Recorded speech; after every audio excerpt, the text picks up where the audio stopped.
Hi, ഞാൻ അൻഫാസ് അഹമ്മദ്. എല്ലാവർക്കും പുതിയൊരു ക്ലാസ്സിലേക്ക് സ്വാഗതം. അപ്പോൾ നമ്മുടെ 10th പ്രിലിംസിന്റെ അടുത്ത പ്രഡിക്ഷൻ ക്ലാസ്സിലേക്ക് നമ്മൾ കടക്കുകയാണ്. കഴിഞ്ഞ പ്രഡിക്ഷൻ ക്ലാസ് കണ്ടിട്ടുണ്ടാവും. കഴിഞ്ഞ പ്രഡിക്ഷൻ ക്ലാസ്സിൽ നിന്നും അതുപോലെ തന്നെ റിവിഷൻ ക്ലാസ്സുകളിൽ നിന്നൊക്കെ ആയിട്ട് ഒരുപാട് ചോദ്യങ്ങൾ അതുപോലെ തന്നെ ഞാൻ പറഞ്ഞതുപോലെ തന്നെ എടുത്ത് ചോദിച്ചിട്ടുണ്ട്. ഞാൻ പറഞ്ഞു ഇത് ചോദ്യം വരും, ചോദ്യം വരാൻ സാധ്യത ഉണ്ടെന്ന് ഒരുപാട് കാര്യങ്ങൾ റിപ്പീറ്റ് ഞാൻ പറഞ്ഞതാണ്. അതൊക്കെ അതുപോലെ തന്നെ വന്നിട്ടുണ്ട്. പലരുടെയും റെസ്പോൺസ് എനിക്ക് കിട്ടിയിരുന്നു. പലരും മെസ്സേജ് അയച്ചിട്ടുണ്ടായിരുന്നു, സാറേ ചോദ്യങ്ങളൊക്കെ അതുപോലെ തന്നെ വന്നു, പലതും അപ്പം തന്നെ ആൻസർ ചെയ്യാൻ പറ്റി, ഒരു സംശയം കൂടാതെ ആൻസർ ചെയ്യാൻ പറ്റി, സാറ് പറഞ്ഞ കാര്യങ്ങൾ അതുപോലെ തന്നെ ഓർമ്മയിൽ വന്നു. ആത്മവിദ്യാസംഘമൊക്കെ പലരും എനിക്ക് ഇങ്ങോട്ട് പറഞ്ഞു തന്നിട്ടുണ്ടായിരുന്നു, സാറേ ആത്മവിദ്യാസംഘം വാഗ്ബടാനന്ദൻ ചോദ്യം വന്നിട്ടുണ്ടായിരുന്നു, സാർ പറഞ്ഞത് ഓർമ്മയുണ്ട്, തായും മായും കൂടിച്ചേരുന്നത് ആലോചിക്കാൻ അല്ലേ, തായും മായും, ആത്മ എന്നതിൽ തായും മായും ആത്മാന്നല്ലല്ലോ അല്ലേ, ആത്മ വാഗ്ബ അങ്ങനെ ഗായും ബായും കൂടിച്ചേരുന്നതൊക്കെ നമ്മൾ കണക്ഷൻ പറഞ്ഞിട്ടുണ്ടായിരുന്നു. അതൊക്കെ അതുപോലെ തന്നെ അവിടെ നിന്ന് ഓർമ്മ വന്നു. സാറിന്റെ സൗണ്ട് അവിടെ നിന്ന് ചെവിയിൽ മുഴങ്ങുന്നുണ്ടായിരുന്നു, സാർ അത്രയും റിപ്പീറ്റ് ചെയ്ത് പറഞ്ഞ കാര്യങ്ങളാണ് വന്നിട്ടുള്ളത് എന്നൊക്കെ പറഞ്ഞ് ഒരുപാട് മെസ്സേജുകൾ വന്നിട്ടുണ്ടായിരുന്നു. പിന്നെ അതുപോലെ തന്നെ നമ്മുടെ ബാച്ചിലുള്ള ആളുകളായാലും ഫുൾ ക്ലാസ്സുകൾ കേൾക്കാൻ പറ്റാത്ത ആളുകൾ പോലും മെസ്സേജ് ഉണ്ടായിരുന്നു, സാറേ ഇപ്പൊ റിഗ്രറ്റ് ആവുകയാണ്, അതായത് ഫുൾ ക്ലാസ്സുകൾ കേൾക്കാൻ പറ്റില്ല, ഹോസ്പിറ്റലിലൊക്കെ ആയതുകൊണ്ടാണ്, സാഹചര്യം കൊണ്ടാണ്, എന്നാലും ഫുൾ ക്ലാസ് കേൾക്കാൻ പറ്റില്ല, എങ്കിലും ആ കുറച്ച് ക്ലാസ്സുകളാണ് കേട്ടതെങ്കിലും അതിൽ നിന്നും നല്ല മാർക്ക് സ്കോർ ചെയ്ത് നെഗറ്റീവുകളിൽ നിന്ന് മാറി നിൽക്കാൻ സാധിച്ചത്. നെഗറ്റീവുകളൊക്കെ കുറഞ്ഞ് ഇത്രയും നല്ലൊരു മാർക്ക് എനിക്ക് കിട്ടിയിട്ടുണ്ട്. അതായത് കുറച്ചുകൂടെ നന്നായി പഠിച്ചിരുന്നെങ്കിൽ നല്ലൊരു മാർക്കിൽ തന്നെ എത്തുമായിരുന്നു. അപ്പോൾ ഇപ്പൊ റിഗ്രറ്റ് അടിക്കുന്നത്, അതായത് ഇപ്പൊ തോന്നുകയാണ് ഫുള്ള് പഠിച്ചാൽ മതിയിരുന്നു തോന്നുകയാണെന്നൊക്കെ പറഞ്ഞ് ഒരുപാട് മെസ്സേജുകൾ വന്നിട്ടുണ്ട്. എന്തൊക്കെയാണെങ്കിലും നിങ്ങളുടെ മെസ്സേജിന്, അതായത് നിങ്ങൾ തന്ന ഈ റെസ്പോൺസിന് ഒരുപാട് നന്ദിയുണ്ട് കേട്ടോ. കാരണം ഇത് കേൾക്കുമ്പോൾ മനസ്സിന് ഭയങ്കര സന്തോഷമുണ്ട്. ഞാൻ ചെയ്ത കാര്യങ്ങൾ നിങ്ങൾക്ക് ഉപകരിച്ചു എന്നറിഞ്ഞതിൽ ഒരുപാട് സന്തോഷമുണ്ട്. പലരും സാറിന്റെ എഫേർട്ടിന് ഒരുപാട് നന്ദി ഉണ്ട് എന്നൊക്കെ പറഞ്ഞ മെസ്സേജ് ഉണ്ടായിരുന്നു. അത് കാണാൻ നിങ്ങൾ കാണിച്ച മനസ്സിനും ഒരുപാട് നന്ദിയുണ്ട്. കാരണം അത്യാവശ്യം നല്ല പണിയെടുത്തിട്ടുണ്ട് ഇത് നിങ്ങൾക്ക് എത്തിച്ചു തരാൻ വേണ്ടിയിട്ട്. അപ്പോൾ അത് നിങ്ങൾ കണ്ടു എന്നറിഞ്ഞതിൽ തന്നെ സത്യമായിട്ടും നല്ല രീതിയിൽ സന്തോഷമുണ്ട്. പിന്നെ പലരുടെയും വാക്കുകൾ കേൾക്കുമ്പോൾ ഭയങ്കര സന്തോഷമുണ്ട്. അതുപോലെ തന്നെ ഒരു ഊർജ്ജവും കിട്ടുന്നുണ്ട്. നിങ്ങൾക്ക് അടുത്ത വീഡിയോസ് എത്രയും പെട്ടെന്ന് തന്നെ എത്തിച്ചേരാൻ വേണ്ടി നല്ലൊരു ഊർജ്ജം അതിൽ നിന്ന് കിട്ടുന്നുണ്ട്. എന്തായാലും വാക്കുകൾക്ക് ഒരിക്കൽ കൂടെ ഞാൻ പറയുകയാണ്, ഒരുപാട് നന്ദിയുണ്ട്. ഓക്കെ, അപ്പൊ നമ്മൾ കഴിഞ്ഞ പ്രഡിക്ഷൻ ക്ലാസ്സിൽ നമ്മൾ പറഞ്ഞു വരും എന്ന് പറഞ്ഞ ചോദ്യങ്ങൾ അതുപോലെ തന്നെ വന്നു. ഇനിയും നമ്മൾ പറയും അത് അതുപോലെ തന്നെ വരും. അപ്പൊ നമുക്ക് എന്ത് ചെയ്യാം, അപ്പൊ നമുക്ക് അത് വെച്ചിട്ടൊരു വീഡിയോ ചെയ്യാം.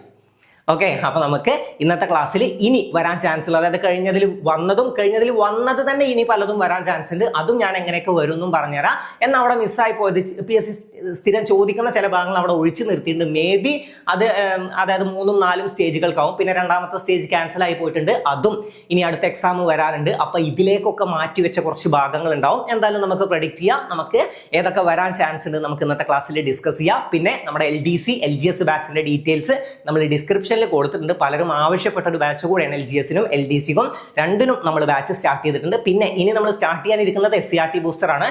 ഇപ്പോൾ ഒരു 10 ക്ലാസ് കഴിഞ്ഞിട്ടുണ്ട്. മേ ബി എത്രയും പെട്ടെന്ന് ഈ 10 ക്ലാസ് ആഡ് ചെയ്തിട്ട് ബാക്കി ഇങ്ങനെ മെല്ലെ മെല്ലെ ആഡ് ചെയ്യുന്നത് പോലെ ഒരു ബാച്ച് SCRT ബൂസ്റ്ററിൻ്റെതായിട്ടും എത്രയും പെട്ടെന്ന് തന്നെ തുടങ്ങും. അതിൽ SCRT, അതായത് new SCRT, old SCRT, NCRT എല്ലാം ഇൻക്ലൂഡഡ് ആണ്. അത് എങ്ങനെയൊക്കെയാണെന്ന് ഇനി അതിന്റെ ഒരു ഡീറ്റെയിൽസ് ക്ലാസ്സുമായിട്ട് ഞാൻ വരാം. ഇവിടെ അപ്പോൾ നമ്മുടെ ഡിസ്ക്രിപ്ഷൻ ഒന്ന് പോയി ചെക്ക് ചെയ്യുക. LDC ബാച്ചിൻ്റെതും LGS ബാച്ചിൻ്റെതും ഫുൾ ഡീറ്റെയിൽസ് ഞാൻ അവിടെ വ്യക്തമായിട്ട് ഞാൻ ക്ലാസ് എടുക്കുന്നത് പോലെ പറഞ്ഞു തരുന്നുണ്ട്. അപ്പോൾ ബാച്ചിൽ ജോയിൻ ചെയ്യാൻ ഇൻട്രസ്റ്റഡ് ആണെങ്കിൽ, ക്ലാസ്സുകളൊക്കെ ഇഷ്ടപ്പെടുന്നുണ്ടെങ്കിൽ എത്രയും പെട്ടെന്ന് ജോയിൻ ചെയ്യുക, മിസ്സാക്കരുത്. അടുത്ത പ്രാവശ്യം എന്തായാലും ആദ്യ റാങ്കുകളിൽ നിങ്ങൾ ഉണ്ടാവണം. ഓക്കെ, അപ്പോൾ അധികം ഒന്നും പറയാതെ നമുക്ക് നേരെ നമ്മുടെ ക്ലാസ്സിലേക്ക് കിടക്കാം. ക്ലാസ് നിങ്ങൾക്ക് ഉപകാരപ്പെട്ടെങ്കിൽ, കഴിഞ്ഞ എക്സാം ഒക്കെ എഴുതിയവർ ഉപകാരപ്പെട്ടിട്ടുണ്ടെങ്കിൽ നിങ്ങളുടെ അഭിപ്രായങ്ങൾ അറിയിക്കാൻ മറക്കരുത്. ഒരുപാട് പേരുടെ അഭിപ്രായങ്ങൾ കിട്ടി.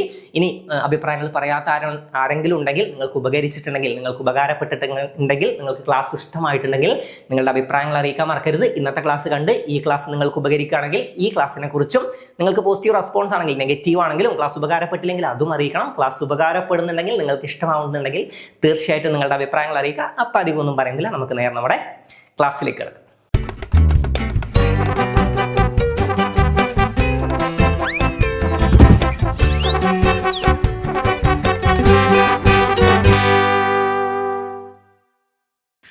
അപ്പൊ നമുക്ക് നോക്കാം. കഴിഞ്ഞ ക്ലാസ്സിൽ ഞാൻ പറഞ്ഞിട്ടുണ്ടായിരുന്നു അയിരുകൾ വരും എന്ന് ഞാൻ പറഞ്ഞിരുന്നു അല്ലേ. കഴിഞ്ഞ റിവിഷൻ ക്ലാസ്സുകളിലാണ്, പ്രഡിക്ഷൻ ക്ലാസ്സുകളിലാണെങ്കിലും നമുക്ക് അയിരുകൾ എന്ന ഭാഗം ഞാൻ ഓർമ്മ വരുമ്പോഴൊക്കെ ഞാൻ പറഞ്ഞത് അലുമിനിയം ബോക്സൈറ്റ് വരും. അലുമിനിയം ബോക്സൈറ്റ് അതുപോലെ തന്നെ വന്നിട്ടുണ്ട്. പിന്നെ സിങ്ക് കലാമിൻ അല്ലേ, സിങ്ക് കലാമിൻ ഞാൻ പറഞ്ഞിട്ടുണ്ടായിരുന്നു. എന്താണ് കലം സിങ്കിലിട്ട് കഴുകുന്നത് ആലോചിക്കാനൊക്കെ പറഞ്ഞിട്ടുണ്ടായിരുന്നു. പിന്നെ അലുമിനിയം ബോക്സൈറ്റ് കണക്ട് ചെയ്യാൻ AB അല്ലെങ്കിൽ അലുമിനിയം ബോക്സ് എന്ന് കണക്ട് ചെയ്യാനും പറഞ്ഞിരുന്നു. A എന്താണ് അലുമിനിയം, B എന്താണ് ബോക്സൈറ്റ്. ഇനി അതല്ലെങ്കിൽ എങ്ങനെ കണക്ട് ചെയ്യാം, അലുമിനിയം ബോക്സ് എന്നത് കണക്ട് ചെയ്യാൻ പറ്റും. അലുമിനിയം ബോക്സ്, അലുമിനിയം ബോക്സ്, ഇതെന്താണ് അലുമിനിയം ബോക്സൈറ്റ്, അങ്ങനെയും നമുക്ക് കണക്ട് ചെയ്യാം. പിന്നെ സിങ്ക് കലമിട്ട് കഴുകുന്നത്, പിന്നെ കോപ്പർ കുപ്രൈറ്റും മാലക്കൈറ്റും അല്ലെ, കോപ്പറിന്റെ കുപ്രൈറ്റ് അതുപോലെ തന്നെ കിട്ടും. പിന്നെ നമ്മൾ എങ്ങനെ കണക്ട് ചെയ്തു, കോപ്പറിന്റെ മാല എന്നൊക്കെ നമ്മൾ കണക്ട് ചെയ്തിട്ടുണ്ടായിരുന്നു. പിന്നെ മെർക്കുറി എന്താണ്, സൗരയൂഥത്തിലെ ഏറ്റവും ചെറിയ ഗ്രഹമാണ് മെർക്കുറി. അപ്പൊ മെർക്കുറിയുടെ അയിര് എന്താണ്, മെർക്കുറി ചെറിയ ഗ്രഹമാണ്, ചെറുതിന് നമ്മൾ തമിഴിൽ എന്താ പറയാ, സിന്നത് എന്ന് പറയും അല്ലെ. അപ്പൊ സിന്നബാർ, മെർക്കുറിയുടെ അയിരാണ് സിന്നബാർ എന്നതൊക്കെ നമ്മൾ കണക്ട് ചെയ്താണ്. അപ്പൊ ഇതൊക്കെ ഇനിയും വരാൻ ചാൻസ് ഉണ്ട് കേട്ടോ. പ്രത്യേകിച്ച് മെർക്കുറിയുടെ അയിര് വന്നിട്ടില്ല. പിന്നെ തോറിയം, തോറിയം തോന്നല്ലേ, അതേ സൗണ്ട് തന്നെയാണ് അയിരിനും. തോറിയത്തിന്റെ അയിരാണ് മോണോസൈറ്റ്, തോറിയത്തിന്റെ അയിര് തോറിയത്തിന്റെ അയിരാണ് മോണോസൈറ്റ്. അപ്പോ അലുമിനിയം ബോക്സൈറ്റ്. വരാത്തൊരു സാധനം ഉണ്ട്, ഇനി വരാൻ ചാൻസ് നല്ലുള്ളത്. ഇനി അയിരുകൾ മേ ബി ചോദ്യം വരാണെങ്കിൽ ഇയാളെ പ്രതീക്ഷിച്ചോ.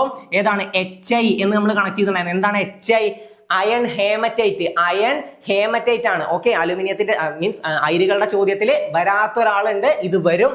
ഓക്കെ, PSCക്ക് റിപ്പീറ്റ് ചെയ്യാൻ ഭയങ്കര ഇഷ്ടമുള്ള ഒരാളാണ് കേട്ടോ. അയൺ ഹേമറ്റൈറ്റ് അല്ലെങ്കിൽ ഇരുമ്പിന്റെ അയിര് ഏതെന്നൊരു ചോദ്യം വരും. താഴെ കൊടുത്തിരിക്കുന്നതിൽ ഇരുമ്പിന്റെ അയിര് ഏതെന്നൊരു ചോദ്യം വരും. അതെന്താണ്, ഇരുമ്പിന്റെ അയിരാണ് ഏത്, ഹേമറ്റൈറ്റും മാഗ്നറ്റൈറ്റും. ഹേമറ്റൈറ്റും മാഗ്നറ്റൈറ്റുമാണ് ഇരുമ്പിന്റെ അയിര്. ഓക്കെ, അപ്പൊ ഇരുമ്പിന്റെ അയിരും പഠിച്ചോക്കണം. അയിരുകൾ തീർച്ചയായും പഠിക്കണം. അലുമിനിയം ബോക്സൈറ്റ്, അയൺ ഹേമറ്റൈറ്റും മാഗ്നറ്റൈറ്റും, കോപ്പർ കുപ്രൈറ്റും മാലക്കൈറ്റും അല്ലെ. കുപ്രൈറ്റ് കോപ്പറിൽ നിന്ന് തന്നെ കിട്ടും. പിന്നെ കോപ്പറിന്റെ മാല എന്നാലോചിച്ചാൽ മതി. ഓക്കെ, അപ്പൊ കുപ്രൈറ്റും മാലക്കൈറ്റും. സിങ്ക് ബ്ലൻഡും ഉണ്ട്, കലാമിനും ഉണ്ട് കേട്ടോ. സിങ്ക് ബ്ലൻഡ് ഉണ്ട്, കലാമിൻ. അപ്പൊ സിംഗിലിട്ട് കലാമിൻ ആണ് ചിലപ്പോൾ സിങ്ക് ബ്ലൻഡ് അതിൽ തന്നെ കിട്ടും. സിങ്ക് ബ്ലൻഡ് എന്നുള്ളത് അതിൽ നിന്ന് തന്നെ കിട്ടും. കലാമിൻ കിട്ടാൻ വേണ്ടിയിട്ടാണ് സിംഗിലിട്ടിട്ട് കലം കഴുകുന്നത് ആലോചിച്ചാൽ മതി. അപ്പൊ സിങ്ക്, കലാമിൻ. പിന്നെ മെർക്കുറി എന്താണ് നമ്മൾ പറഞ്ഞത്, മെർക്കുറി സിന്നതാണ്. അപ്പൊ സിന്നബാർ, മെർക്കുറിയുടെ അയിരാണ് സിന്നബാർ. തോറിയത്തിന്റെ അയിരാണ് മോണോസൈറ്റ്. അതിനി പഠിച്ചു വെക്കണേ, ഇനിയും വരാൻ ചാൻസ് ഉണ്ട്. പിന്നെ നമ്മൾ പറഞ്ഞായിരുന്നു എന്തായാലും ഒരു ചോദ്യം പ്രതീക്ഷിക്കണം, ആദ്യത്തെ സംഘടിത കലാപം ഏത് എന്നുള്ളത് വന്നില്ലേ. അപ്പൊ കേരളത്തിൽ ബ്രിട്ടീഷുകാർക്കെതിരെ നടന്ന ആദ്യ സംഘടിത കലാപം ആറ്റിങ്ങൽ കലാപമാണ്. അവിടുന്ന് ഇനിയും വരാൻ ചാൻസ് ഉള്ള ഒരു കാര്യം പറഞ്ഞുതരാം. ആറ്റിങ്ങൽ കലാപത്തിൽ വധിക്കപ്പെട്ട ബ്രിട്ടീഷ് ഉദ്യോഗസ്ഥൻ ആരാണ്, ഗിഫോർഡ് ആണ് കേട്ടോ. ഗിഫോർഡ്. ഓക്കെ, ആറ്റിങ്ങൽ കലാപത്തിൽ ഗിഫോർട്ടോ ആറ്റിങ്ങൽ കലാപത്തിൽ വധിക്കപ്പെട്ട ബ്രിട്ടീഷ് ഉദ്യോഗസ്ഥനാണ് ഗിഫോർഡ്. ആറ്റിങ്ങൽ കലാപത്തിൽ വധിക്കപ്പെട്ട ബ്രിട്ടീഷ് ഉദ്യോഗസ്ഥനാണ് ഗിഫോർഡ്. ഇതുപോലെ തന്നെ ഒരാളെ ചോദിക്കുന്നുണ്ട്, ഇത് പഠിച്ചോ. ആറ്റിങ്ങൽ കലാപത്തിൽ വധിക്കപ്പെട്ട ബ്രിട്ടീഷ് ഉദ്യോഗസ്ഥൻ ആരാണ്, ഗിഫോർഡ് ആണ്. ആറ്റിങ്ങൽ കലാപത്തിൽ വധിക്കപ്പെട്ട ബ്രിട്ടീഷ് ഉദ്യോഗസ്ഥനാണ് ഗിഫോർഡ്. ആറ്റിങ്ങൽ കലാപത്തിൽ വധിക്കപ്പെട്ട ബ്രിട്ടീഷ് ഉദ്യോഗസ്ഥനാണ് ആര്, ഗിഫോർഡ്. ആറ്റിങ്ങൽ കലാപത്തിൽ വധിക്കപ്പെട്ട ബ്രിട്ടീഷ് ഉദ്യോഗസ്ഥൻ ഗിഫോർഡ്. ഇനി രണ്ടാം പഴശ്ശി കലാപ സമയത്തെ അല്ലെങ്കിൽ കുറിച്യ കലാപ സമയത്തെ തലശ്ശേരി സബ് കളക്ടർ ചോദ്യം വരും കേട്ടോ. തലശ്ശേരി, തല എന്ന് മാത്രം ഒന്ന് ഓർത്ത് നോക്ക്, കിട്ടൂലേ. ഓക്കെ, തല മുടി വെട്ടാൻ ആര് വേണം, ബാർബർ വേണം. Thomas Harvey Baber. ബേബർന്നോ ബാബർന്നോ ഒക്കെ വരും. അപ്പൊ ബാർബറിന് കണക്ട് ചെയ്യാം, മുടി വെട്ടാൻ ബാർബർ വേണം. അപ്പൊ രണ്ടാം പഴശ്ശി കലാപത്തെ എന്നോ അല്ലെങ്കിൽ കുറിച്യ കലാപ സമയത്തെ എന്നൊക്കെ ചോദ്യം വരും. എന്താണ്, തലശ്ശേരി സബ് കളക്ടർ ആരാന്ന് ചോദ്യം വന്നാൽ തോമസ് ഹാർവേ ബാബർ അല്ലെങ്കിൽ TH ബാബർ എന്ന് കൊടുത്തിട്ടുണ്ടാവും. TH. ഓക്കെ, TH ബാബർ ചിലപ്പോൾ ഇങ്ങനെ ഇംഗ്ലീഷിൽ തന്നെ ആവും കൊടുക്കുന്നുണ്ടാവുക. TH ബാബർ മലയാളത്തിലും കൊടുക്കും. അപ്പൊ TH ബാബർ കേട്ടോ, TH ബാബർ. ഓക്കെ, രണ്ടാം പഴശ്ശി കലാപ സമയത്തെ ബ്രിട്ടീഷ് പട്ടാള സൈന്യാധിപൻ ആരാന്ന് ചോദ്യം വന്നത് ആർത്തർ വെല്ലസ്ലി ആണ് കേട്ടോ. തലശ്ശേരി സബ് കളക്ടർ ആരെന്ന് ചോദ്യം വരികയാണെങ്കിൽ അതാരാണ്, തോമസ് ഹാർവേ ബാബർ അല്ലെങ്കിൽ TH ബാബർ എന്ന ആൻസർ വരും. ഓക്കെ, ഇനി രണ്ടാം പഴശ്ശി കലാപ സമയത്ത് പഴശ്ശിയെ സഹായിച്ച കുറിച്യരുടെ നേതാവ് ആരെന്നൊരു ചോദ്യം വരും. അതാരാണ്, തലക്കൽ ചന്തു. രണ്ടാം പഴശ്ശി കലാപ സമയത്ത് പഴശ്ശിയെ സഹായിച്ച കുറിച്യരുടെ നേതാവാണ് ആര്, തലക്കൽ ചന്തു. ഇനി വേറൊരു ചോദ്യം വരും, മേ ബി കുറിച്യ കലാപം നടന്ന വർഷം ചോദ്യം വരും. 1812 ഓക്കെ, അതൊക്കെ കിട്ടും. പിന്നെ അവിടെ ചോദ്യം വരാൻ ചാൻസ് ഉള്ളത് കുറിച്യ കലാപത്തിന്റെ മുദ്രാവാക്യം ഒരു ചോദ്യം ചാൻസ് ഉണ്ട്. എന്താണ്, വട്ടത്തൊപ്പിക്കാരെ പുറത്താക്കുക എന്നതാണ് മുദ്രാവാക്യം. കുറിച്യ കലാപത്തിന്റെ കാരണം ചോദ്യം വരാൻ ചാൻസ് ഉണ്ട്. കുറിച്യ കലാപത്തിന്റെ കാരണം എന്താണ്, ബ്രിട്ടീഷുകാരുടെ തെറ്റായ നികുതി നയമാണ് കുറിച്യ കലാപത്തിന്റെ കാരണം. കുറിച്യ കലാപത്തിന്റെ നേതാവ് ആരാണ്, രാമൻ നമ്പിയാണ് കുറിച്യ കലാപത്തിന്റെ നേതാവ്. അപ്പൊ കുറിച്യ കലാപം നടന്ന വർഷം 1812. കുറിച്യ കലാപത്തിന്റെ മുദ്രാവാക്യം വട്ടത്തൊപ്പിക്കാരെ പുറത്താക്കുക. കുറിച്യ കലാപത്തിന്റെ നേതാവ് രാമൻ നമ്പി. കുറിച്യ കലാപത്തിൽ നികുതി ഏർപ്പെടുത്തിയ ബ്രിട്ടീഷ് ഉദ്യോഗസ്ഥന്റെ പേരാണ് ആരാണ്, വാർഡൻ എന്ന് കണക്ട് ചെയ്യാൻ പഠിപ്പിച്ചിട്ടുണ്ടായിരുന്നു. മുമ്പത്തെ ക്ലാസ് ഒക്കെ കേട്ടവർക്ക് ഓർമ്മ ഉണ്ടാവും. വാർഡൻ എന്താണ്? നമ്മൾ ഹോസ്റ്റലിലൊക്കെ പഠിക്കുമ്പോൾ നമുക്ക് ഫൈൻ എഴുതുന്നത്, അതായത് ടാക്സിനെ ഫൈൻ ആയിട്ട് കണക്ട് ചെയ്യാനാണ് കേട്ടോ, നികുതിയെ ഫൈൻ ആയിട്ട് കണക്ട് ചെയ്യാനാണ്. അപ്പൊ നമുക്ക് ഹോസ്റ്റലിലൊക്കെ പഠിക്കുമ്പോൾ ഫൈൻ അടിക്കുന്നത് ആരാണ്? വാർഡൻ ആണ്. അപ്പോ വാർഡൻ തോമസ് വാർഡൻ ആണ് കേട്ടോ, തോമസ് വാർഡൻ. ക്ലിയർ അല്ലേ? തോമസ് വാർഡൻ ആണ് കുറിച്യ കലാപ സമയത്ത് കുറിച്യർക്കെതിരെ നികുതി ഏർപ്പെടുത്തിയ ബ്രിട്ടീഷ് ഉദ്യോഗസ്ഥൻ ആരെന്ന് ചോദ്യം വന്നത് ആരാണ്? അത് തോമസ് വാർഡൻ ആണ്. ഓക്കെ, അപ്പൊ അതൊക്കെ ഒന്ന് ഓർത്തു വെക്കുക. നമുക്ക് ഇനി ഓർമ്മ വരുന്നതൊക്കെ ഡിസ്കസ് ചെയ്യാം കേട്ടോ. ഇനി ഇവിടെ അടിസ്ഥാന വിവരങ്ങൾ എന്ന് കൊടുത്തിട്ടുണ്ട്. കേരളം, ഇന്ത്യ, അടിസ്ഥാന വിവരങ്ങൾ. അതുമായി കണക്ട് ചെയ്ത വേറെ കാര്യങ്ങളാണ് ചോദിക്കുക. ഉദാഹരണത്തിന് കേരളത്തിന്റെ ഔദ്യോഗിക വൃക്ഷം ഏതാണ്? തെങ്ങാണ്, കോക്കനട്ട് ട്രീ ആണ് അല്ലെ. അതിന്റെ ശാസ്ത്രീയ നാമം ചോദ്യം വരും. എന്താണ്? Cocos nucifera. Okay, Cocos nucifera. ഇതൊക്കെ ചെറിയ ചാൻസ് ഉള്ളതാണ്, എന്നാലും വിട്ട് കളയണ്ട. Cocos nucifera, Cocos nucifera. Cocos nucifera എന്നതാണ് തെങ്ങിന്റെ ശാസ്ത്രീയ നാമം. Cocos nucifera, Cocos nucifera. പിന്നെ ഇന്ത്യയുടെ അടിസ്ഥാന വിവരങ്ങളിൽ എപ്പോഴും PSC നൈസിലൊരു കുടുക്കിട്ട് തരുന്നതാണ് പതാക. ഓക്കെ, ഇന്ത്യയുടെ ദേശീയ പതാക രൂപകൽപ്പന ചെയ്തത് ആരാണ്? ചോദ്യം വരും. പിംഗലി വെങ്കയ്യ. ഓക്കെ, പിംഗലി വെങ്കയ്യാണ് ഇന്ത്യയുടെ ദേശീയ പതാക രൂപകൽപ്പന ചെയ്തത്. ആരാണ്? പിംഗലി വെങ്കയ്യ. ഇന്ത്യയുടെ ദേശീയ പതാക രൂപകൽപ്പന ചെയ്തത് പിംഗലി വെങ്കയ്യ. ഇന്ത്യയുടെ ദേശീയ പതാകയിലുള്ള നിറങ്ങൾ ഏതൊക്കെയാണ്? കുങ്കുമം, വെള്ള, പച്ച എന്നീ നിറങ്ങളാണ് അല്ലെ. അതിൽ ഓരോ നിറങ്ങളും ഓരോ കാര്യങ്ങളെ സൂചിപ്പിക്കുന്നുണ്ട്. അത് ചിലപ്പോൾ സ്റ്റേറ്റ്മെന്റ് ആയിട്ട് തരും. കുങ്കുമം, വെള്ള, പച്ച എന്നീ നിറങ്ങളിൽ കുങ്കുമം എന്തിനെയാണ്? ധീരത, ത്യാഗം എന്നിവയാണ് സൂചിപ്പിക്കുന്നത് കേട്ടോ. കുങ്കുമം ധീരത, ത്യാഗം എന്നിവയെ സൂചിപ്പിക്കുന്നു. വെള്ള എന്തിനാണ്? സത്യം, സമാധാനം എന്നിവയെ സൂചിപ്പിക്കുന്നു. പച്ചയോ സമൃദ്ധിയെയും ഫലപുഷ്ടിയെയും സൂചിപ്പിക്കുന്നു. അപ്പൊ നമ്മുടെ ദേശീയ പതാകയിലുള്ള കുങ്കുമം, വെള്ള, പച്ച എന്നീ നിറങ്ങൾ എന്തിനെ സൂചിപ്പിക്കുന്നു എന്ന് ഒരു ചോദ്യം വരും. കുങ്കുമം എന്തിനാണ്? ധീരത, ത്യാഗം. വെള്ള സത്യം, സമാധാനം. പച്ച സമൃദ്ധിയും ഫലപുഷ്ടിയുമാണ് സൂചിപ്പിക്കുന്നത്. അത് ക്ലിയർ അല്ലേ? അപ്പോ ഇന്ത്യയുടെ ദേശീയ പതാക രൂപകൽപ്പന ചെയ്തത് ആരാണ്? പിംഗലി വെങ്കയ്യ. ദേശീയ മുദ്ര രൂപകൽപ്പന ചെയ്തത് ചോദ്യം വന്ന അത് ദീനാനാഥ് ഭാർഗവ. ഓക്കെ, ദേശീയ മുദ്ര, ഇന്ത്യയുടെ ദേശീയ മുദ്ര രൂപകൽപ്പന ചെയ്തത് ആരെന്നൊരു ചോദ്യം വരും. അത് ദീനാനാഥ് ഭാർഗവ. ഓക്കെ, ദീനാനാഥ് ഭാർഗവയാണ് ഇന്ത്യയുടെ ദേശീയ മുദ്ര രൂപകൽപ്പന ചെയ്തത്. ദേശീയ മുദ്ര എവിടെ നിന്നും എടുത്തു എന്ന് ചിലപ്പോൾ ചോദ്യം വരും. സാരാനാഥിലെ ധീർ പാർക്കിലെ അശോക സ്തംഭത്തിൽ നിന്നുമാണ് എടുത്തിട്ടുള്ളത്. ഓക്കെ, സാരാനാഥിലെ ധീർ പാർക്കിലെ അശോക സ്തംഭത്തിൽ നിന്നുമാണ് എന്തെടുത്തിട്ടുള്ളത്? ഇന്ത്യയുടെ ദേശീയ മുദ്ര എടുത്തിട്ടുള്ളത് എന്ന് മനസ്സിലാക്കുക. ഓക്കെ, അപ്പൊ ഇന്ത്യയുടെ ദേശീയ മുദ്ര രൂപകൽപ്പന ചെയ്തത് ആരാണ്? ദീനാനാഥ് ഭാർഗവ.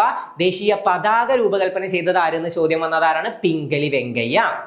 ഇനി ഇന്ത്യയുടെ ദേശീയ പതാക അംഗീകരിച്ചത് എപ്പോഴാണെന്ന് ചോദിക്കും. അതും നമുക്ക് പഠിക്കാൻ സിമ്പിൾ ആണ്. ഇന്ത്യക്ക് എന്നാണ് സ്വാതന്ത്ര്യം കിട്ടിയത്? ഇന്ത്യക്ക് സ്വാതന്ത്ര്യം കിട്ടിയത് 1947 കിട്ടി. 1947 ഏത് മാസമാണ്? ഓഗസ്റ്റ് 15 കേട്ടോ. ഓഗസ്റ്റ് 15. 1947 ഓഗസ്റ്റ് 15 ഇന്ത്യക്ക് സ്വാതന്ത്ര്യം കിട്ടിയത്. അപ്പൊ അതിന്റെ തൊട്ട് മുമ്പുള്ള മാസം ഏതാ? തൊട്ട് മുമ്പെങ്കിലും അംഗീകരിച്ചാലല്ലേ, അതായത് ഓഗസ്റ്റ് 15 നമുക്ക് പതാക ഉയർത്തണ്ടേ. അതിനെന്ത് ചെയ്യണം? തൊട്ട് മുമ്പുള്ള മാസമെങ്കിലും സാധനം ഒന്ന് അംഗീകരിച്ചിട്ടുണ്ടാവണം. എന്നാലും അതൊന്ന് പ്രിന്റ് ഒക്കെ ചെയ്ത് നമുക്കത് തയ്ച്ച് നമുക്ക് എന്ത് ചെയ്യണം? അത് പതാക ഉയർത്തണം. അപ്പൊ അങ്ങനെ ഒന്ന് കണക്ട് ചെയ്ത് വെക്കുക. തൊട്ട് മുമ്പുള്ള മാസം ഏതാണ്? ജൂലൈ. 1947 ജൂലൈ 22 ഇന്ത്യയുടെ ദേശീയ പതാക അംഗീകരിച്ചത്. കണക്ട് ചെയ്യാൻ കിട്ടിയോ? അതായത് ഓഗസ്റ്റ് 15 പതാക ഉയർത്തണമെങ്കിൽ നമ്മൾ മുമ്പ് ഒരുപാട് തവണ ഇത് പറഞ്ഞു തന്നിട്ടുണ്ട് അല്ലേ. ഓഗസ്റ്റ് 15 പതാക ഉയർത്തണമെങ്കിൽ തൊട്ട് മുമ്പുള്ള മാസമെങ്കിലും ഇത് അംഗീകരിച്ചിട്ടുണ്ടാവണം. അപ്പൊ തൊട്ട് മുമ്പുള്ള മാസമാണ് ജൂലൈ 22. ജൂലൈ 22 ഇന്ത്യയുടെ ദേശീയ പതാക അംഗീകരിച്ചത്. ഇന്ത്യയുടെ ദേശീയ പതാക വിദേശത്ത് ആദ്യമായി ഉയർത്തിയത് എപ്പോഴും ചോദ്യം വരാറുണ്ട്. അതാരാണ് വിദേശത്ത് ആദ്യമായി ഉയർത്തിയത്? ഇന്ത്യയുടെ ദേശീയ പതാക വിദേശത്ത് പോയി ആദ്യമായി ഉയർത്തിയത് ആരാന്ന് ചോദിച്ചാൽ മാഡം ഭിക്കാജി കാമയാണ്. അത് ചിലപ്പോൾ ചോദ്യം വരാൻ ചാൻസ് ഉണ്ട്. മാഡം ഭിക്കാജി കാമയാണ് ഇന്ത്യയുടെ ദേശീയ പതാക വിദേശത്ത് പോയി ആദ്യമായി ഉയർത്തിയത്.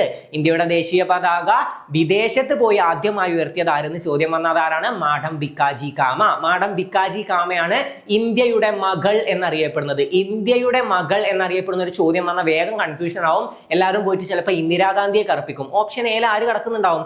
ഇന്ദിരാഗാന്ധി കിടക്കുന്നുണ്ടാവും. ഓക്കെ, അപ്പോൾ ഇന്ത്യയുടെ മകൾ എന്നറിയപ്പെടുന്നത് ആരാണ്? മാഡം ഭിക്കാജി കാമയാണ്. ഇന്ത്യയിൽ വിപ്ലവങ്ങളുടെ മാതാവ് എന്നറിയപ്പെടുന്നതും മാഡം ഭിക്കാജി കാമയാണ്. ഇന്ത്യയുടെ ഉരുക്കു വനിത എന്നറിയപ്പെടുന്നതാണ് ഇന്ദിരാഗാന്ധി. ഓക്കെ, ഇന്ത്യയുടെ ഉരുക്കു വനിത എന്നറിയപ്പെടുന്നതാണ് ഇന്ദിരാഗാന്ധി. അപ്പൊ അതും പഠിച്ചു വെക്കുക കേട്ടോ. ഓക്കെ, അപ്പൊ 1947 ജൂലൈ 22 ഇന്ത്യയുടെ ദേശീയ പതാക അംഗീകരിച്ചത്. രൂപകൽപ്പന ചെയ്തത് ആരാണ്? പിംഗലി വെങ്കയ്യ. ഓക്കെ, ഇനി ഇന്ത്യയുടെ ദേശീയ ഗാനം രചിച്ചത് ആരാണ്? ഇന്ത്യയുടെ ദേശീയ ഗാനം രചിച്ചത് നമുക്കൊക്കെ അറിയാം, രവീന്ദ്രനാഥ് ടാഗോർ ആണ്. ഓക്കെ, അതും നമുക്ക് അംഗീകരിച്ച ഡേറ്റ് പഠിക്കാണ്ട് കണക്ട് ചെയ്ത് തരാം കേട്ടോ. ഇന്ത്യയുടെ ദേശീയ ഗാനം രചിച്ചത് രവീന്ദ്രനാഥ് ടാഗോർ ആണ്. ഇന്ത്യയുടെ ദേശീയ ഗീതം, അതാവും ചിലപ്പോൾ ചോദ്യം വരും. ഗാനം എല്ലാവർക്കും അറിയുന്നത് കൊണ്ട് ഗീതം ചിലപ്പോൾ ചോദ്യം വരും. ഇന്ത്യയുടെ ദേശീയ ഗീതം രചിച്ചത് ബങ്കിം ചന്ദ്ര ചാറ്റർജിയാണ്. ഇന്ത്യയുടെ ദേശീയ ഗീതം രചിച്ചത് ആരാണ്? ബങ്കിം ചന്ദ്ര ചാറ്റർജിയാണ്. ഏത് കൃതിയിൽ നിന്നാണ് ഇന്ത്യയുടെ ദേശീയ ഗീതം എടുത്തിട്ടുള്ളത് എന്നൊരു ചോദ്യം വരാറുണ്ട്. ഏത് കൃതിയിൽ നിന്നാണ്? ആനന്ദമഠം എന്ന കൃതിയിൽ നിന്നാണ് ഇന്ത്യയുടെ ദേശീയ ഗീതം എടുത്തിട്ടുള്ളത്. ഏത് കൃതിയിൽ നിന്നാണ്? ആനന്ദമഠം. ഓക്കെ, ആനന്ദമഠം എന്ന കൃതിയിൽ നിന്നാണ് ഇന്ത്യയുടെ ദേശീയ ഗീതം എടുത്തിട്ടുള്ളത്. ദേശീയ ഗീതം രചിച്ചത് ആരാണ്? ബങ്കിം ചന്ദ്ര ചാറ്റർജി. ദേശീയ ഗാനം രചിച്ചത് രവീന്ദ്രനാഥ് ടാഗോർ. ഇനി കൺഫ്യൂഷൻ വരാതെ ഒരു സാധനം പഠിക്കണം. ഇന്ത്യയുടെ ദേശീയ ഗാനം ആദ്യമായി ആലപിച്ചത് സരളാദേവിയാണ്. ഓക്കെ, സരളാദേവി. ഓക്കെ, സരളാദേവിയാണ് ദേശീയ ഗാനം ആദ്യമായി ആലപിച്ചത്. ദേശീയ ഗീതം ആദ്യമായി ആലപിച്ചത് രവീന്ദ്രനാഥ് ടാഗോർ ആണ്. ഒന്നുകൂടെ, ഇന്ത്യയുടെ ദേശീയ ഗാനം രചിച്ചത് ആരാണ്? രവീന്ദ്രനാഥ് ടാഗോർ ആണ്. ആദ്യമായി ആലപിച്ചത് സരളാദേവിയാണ്. ഇന്ത്യയുടെ ദേശീയ ഗീതം രചിച്ചത് ആരാണ്? ബങ്കിം ചന്ദ്ര ചാറ്റർജിയാണ്. ആദ്യം ആലപിച്ചത് രവീന്ദ്രനാഥ് ടാഗോർ ആണ്. ആ സമ്മേളനങ്ങൾ നമുക്ക് പഠിക്കാണ്ട്. 1896 കൊൽക്കത്ത സമ്മേളനത്തിലാണ് ദേശീയ ഗീതം ആദ്യമായി ആലപിച്ചത്. ആരാണ് ആലപിച്ചത്? രവീന്ദ്രനാഥ് ടാഗോർ ആണ്. 1911 കൊൽക്കത്ത സമ്മേളനത്തിൽ, നമുക്ക് INC ചോദ്യം വരാൻ ചാൻസ് ഉള്ള ഒരു സാധനം കേട്ടോ. 1911 കൊൽക്കത്ത സമ്മേളനത്തിലാണ് ഇന്ത്യയുടെ ദേശീയ ഗാനം ആദ്യമായി ആലപിച്ചത്. ആരാണ് ആലപിച്ചത്? സരളാദേവിയാണ് കേട്ടോ. സരളാദേവിയാണ് ആദ്യമായി ആലപിച്ചത്. ദേശീയ ഗീതം ആദ്യമായി ആലപിച്ചത് ആരാണ്? രവീന്ദ്രനാഥ് ടാഗോർ ആണ്. ഇത് രണ്ടും കൊൽക്കത്ത സമ്മേളനങ്ങളാണ്. 1896 നമ്മുടെ ഏത് ദേശീയ ഗീതമായിട്ടുള്ള വന്ദേ മാതരം ആദ്യമായി ആലപിച്ചത്. ദേശീയ ഗാനമായിട്ടുള്ള ജനഗണമന ആദ്യമായി ആലപിച്ചത് 911 കൊൽക്കത്ത സമ്മേളനത്തിലാണ്. ദേശീയ ഗാനം ആദ്യമായി ആലപിച്ചത് സരളാദേവി. ദേശീയ ഗീതം ആദ്യമായി ആലപിച്ചത് ആരാണ്? രവീന്ദ്രനാഥ് ടാഗോർ. അപ്പൊ രചിച്ചതോ? ദേശീയ ഗീതം രചിച്ചത് ആരാന്ന് ചോദിച്ചാൽ ബങ്കിം ചന്ദ്ര ചാറ്റർജി. ദേശീയ ഗാനം രചിച്ചത് ആരാന്ന് ചോദിച്ചത് ആരാണ്? ദേശീയ ഗാനം രചിച്ചത് ആരാണ്? രവീന്ദ്രനാഥ് ടാഗോർ ആണ്. അതുവരെ ക്ലിയർ അല്ലേ? അതുവരെയുള്ള കാര്യങ്ങൾ ക്ലിയർ ആണ്. പിന്നെ ഇത് രണ്ടും അംഗീകരിച്ച ദിവസം 1950 ജനുവരി 24. ക്ലിയർ അല്ലേ? 1950 ജനുവരി 24. ഇനി എങ്ങനെ കണക്ട് ചെയ്യാൻ പറ്റും? അതായത് 1950 ജനുവരി 26 എന്താണ്? ജനുവരി 26 റിപ്പബ്ലിക് ഡേ ആണ് അല്ലെ? Republic day. അപ്പൊ റിപ്പബ്ലിക് ഡേക്ക് സ്കൂളിൽ വന്ന് ജനഗണമന പാടാൻ കുട്ടികളെ സെറ്റ് ആക്കണമെങ്കിൽ ഒരു ദിവസം മുമ്പെങ്കിലും അതൊന്ന് അംഗീകരിക്കണ്ടേ? അപ്പൊ 24-ാം തീയതി അംഗീകരിച്ചു. 25-ാം തീയതി കുട്ടികൾക്ക് പഠിക്കാനുള്ളതാണ്. ജനഗണമന അല്ലെങ്കിൽ വന്ദേ മാതരം ആലപിക്കാനുള്ള കുട്ടികളുടെ ഗ്രൂപ്പിന് പഠിക്കാനുള്ള സമയമാണ്. അങ്ങനെ ഒന്ന് ആലോചിച്ചൂടെ? എന്നാലേ എന്താണ് ജനുവരി 26-ന് ഇത് എന്ത് ചെയ്യാൻ പറ്റുള്ളൂ? ആലപിക്കാൻ പറ്റുള്ളൂ. അപ്പൊ അംഗീകരിച്ചത് ജനുവരി 24. പിന്നെ ഒരു ദിവസം ഗ്യാപ്പ് ഇത് പഠിക്കാൻ 26-ാം തീയതി വന്ന് ആലപിക്കുക. അങ്ങനെ ഒന്ന് കണക്ട് ചെയ്തൂടെ? അപ്പൊ അതും കിട്ടി. ഇത് ചോദ്യം വന്ന ആൻസർ ചെയ്യണം കേട്ടോ. ഓക്കെ, അപ്പൊ ഇതും ക്ലിയർ ആണ്. ഇത്ര ഒന്ന് അടിസ്ഥാന വിവരങ്ങൾ അറിഞ്ഞാൽ മതി. പിന്നെ അടിസ്ഥാന വിവരങ്ങളിൽ കേരള അടിസ്ഥാന വിവരങ്ങൾ ചോദ്യം വരെ. കേരളത്തിൽ എത്ര നദികളുണ്ട്? 44 നദികളാണ്. ഇവിടെ ചോദ്യം വരാൻ നല്ല ചാൻസ് ഉള്ളത് കിഴക്കോട്ട് ഒഴുകുന്ന നദികളുടെ എണ്ണം അല്ലെങ്കിൽ പടിഞ്ഞാറോട്ട് ഒഴുകുന്ന നദികളുടെ എണ്ണം. കേരളത്തില് 44 നദികളുണ്ട്. അതിൽ പടിഞ്ഞാറോട്ട് ഒഴുകുന്ന നദികളുടെ എണ്ണം എത്രയാണ്? കേരളത്തിൽ 44 നദികളുണ്ട്. അതിൽ പടിഞ്ഞാറോട്ട് ഒഴുകുന്ന നദികളുടെ എണ്ണം 41.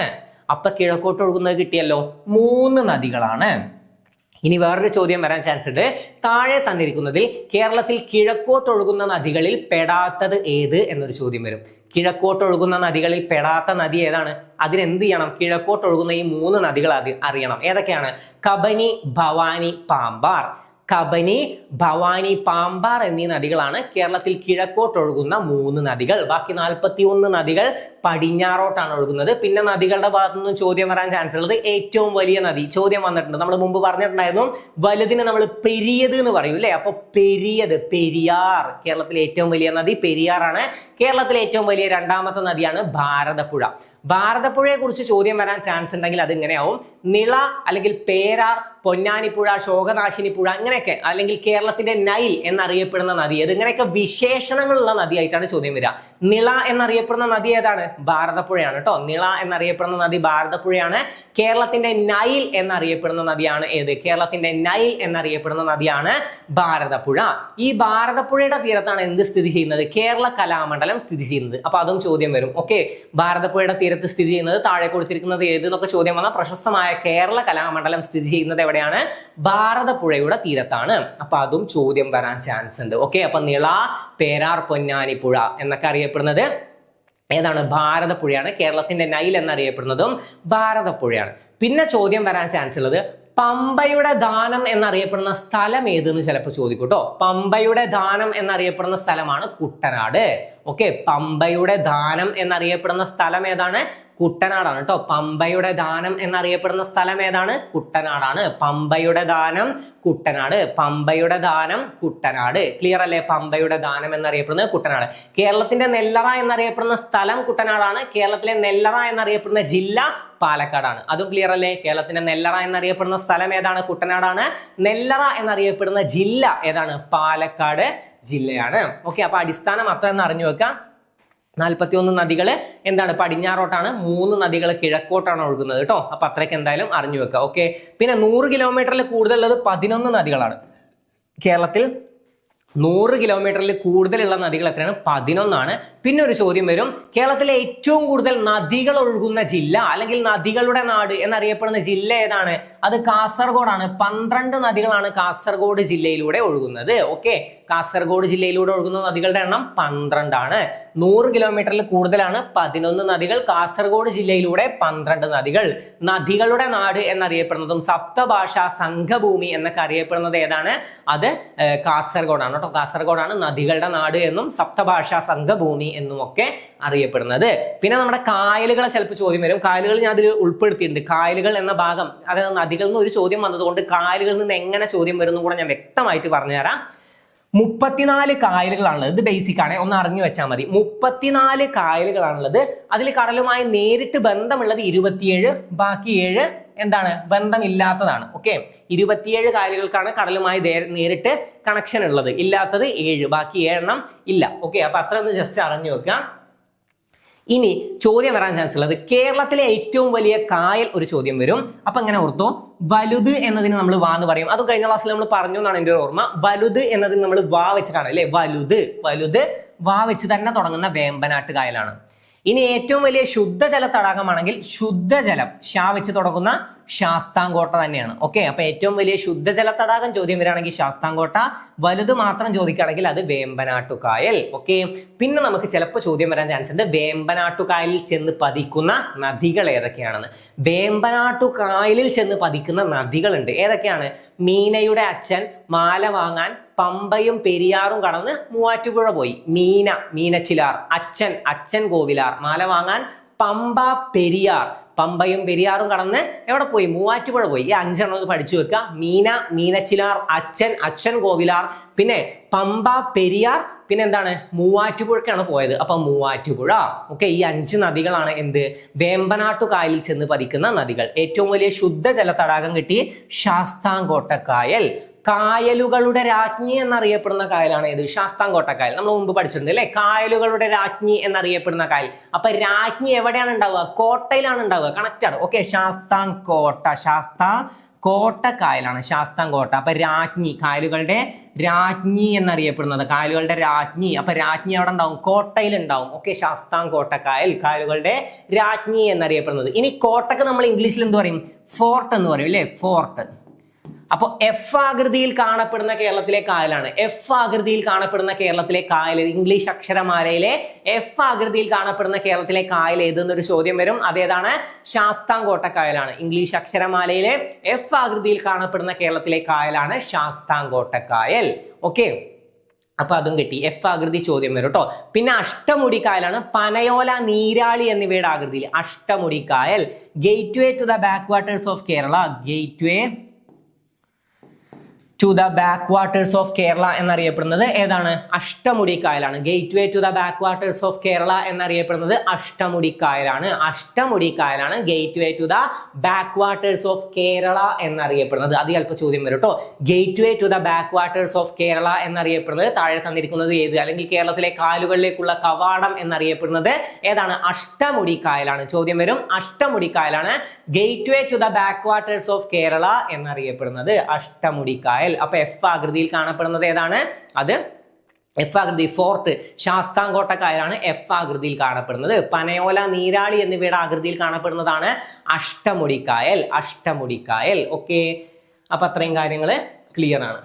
പിന്നെ നവോത്ഥാന വിശേഷണങ്ങൾ ഞാൻ കഴിഞ്ഞ ക്ലാസ്സിൽ റിപ്പീറ്റ് ചെയ്ത് പറഞ്ഞു. നവോത്ഥാന സംഘടനകൾ ചോദ്യം വരാൻ ചാൻസ് ഉണ്ട്, വന്നില്ലേ? ഓക്കെ, നവോത്ഥാന സംഘടനകൾ അതുപോലെ തന്നെ ചോദ്യം വന്നിട്ടുണ്ട്. നവോത്ഥാന സംഘടനകൾ ഇനിയും ചോദിക്കും. ഇനിയും ഒറ്റയായിട്ട് സാധുജന പരിപാലന സംഘത്തിന്റെ സ്ഥാപകനാര്, അല്ലെങ്കിൽ സഹോദര സംഘത്തിന്റെ സ്ഥാപകനാര്, ഇങ്ങനെയൊക്കെ ഇനിയും ചോദ്യം എന്തായാലും വരും. ഓക്കെ, അപ്പൊ അത് ക്ലിയർ ആക്കണം. പിന്നെ ഇന്ത്യയിലെ സാമൂഹ്യ പരിഷ്കരണ പ്രസ്ഥാനങ്ങൾ നമുക്ക് ഏതൊക്കെ പഠിക്കാണ്ട്?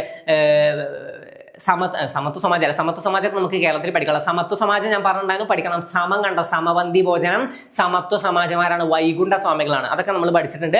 ബ്രഹ്മ സമാജമൊക്കെ ചോദ്യം വരും. രാജാറാം മോഹൻ റോയുടെ ബ്രഹ്മ സമാജം. അപ്പൊ അങ്ങനത്തെ ഓരോന്നും നമുക്ക് പഠിക്കേണ്ടത് നമുക്ക് പഠിക്കാം.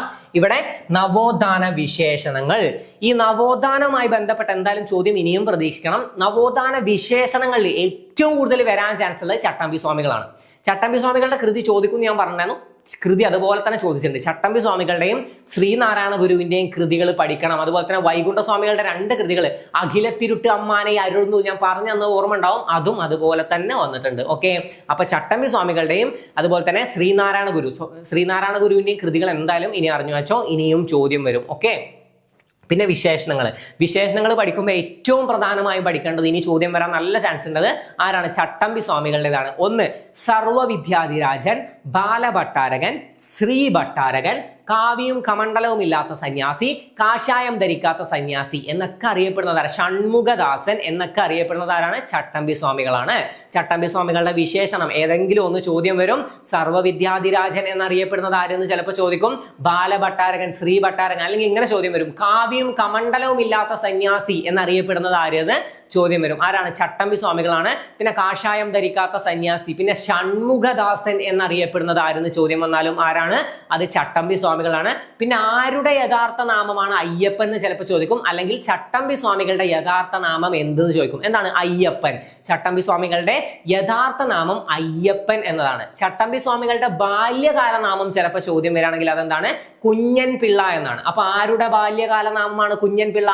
ചട്ടമ്പി സ്വാമികളുടെ ബാല്യകാല നാമമാണ് കുഞ്ഞൻ പിള്ള എന്നത്. ഓക്കെ, പിന്നെ ശ്രീനാരായണ ഗുരുവിന്റെ വിശേഷണങ്ങൾ അറിയാം. കേരള നവോത്ഥാനത്തിന്റെ പിതാവ് എന്നറിയപ്പെടുന്നത് ശ്രീനാരായണ ഗുരുവാണ്.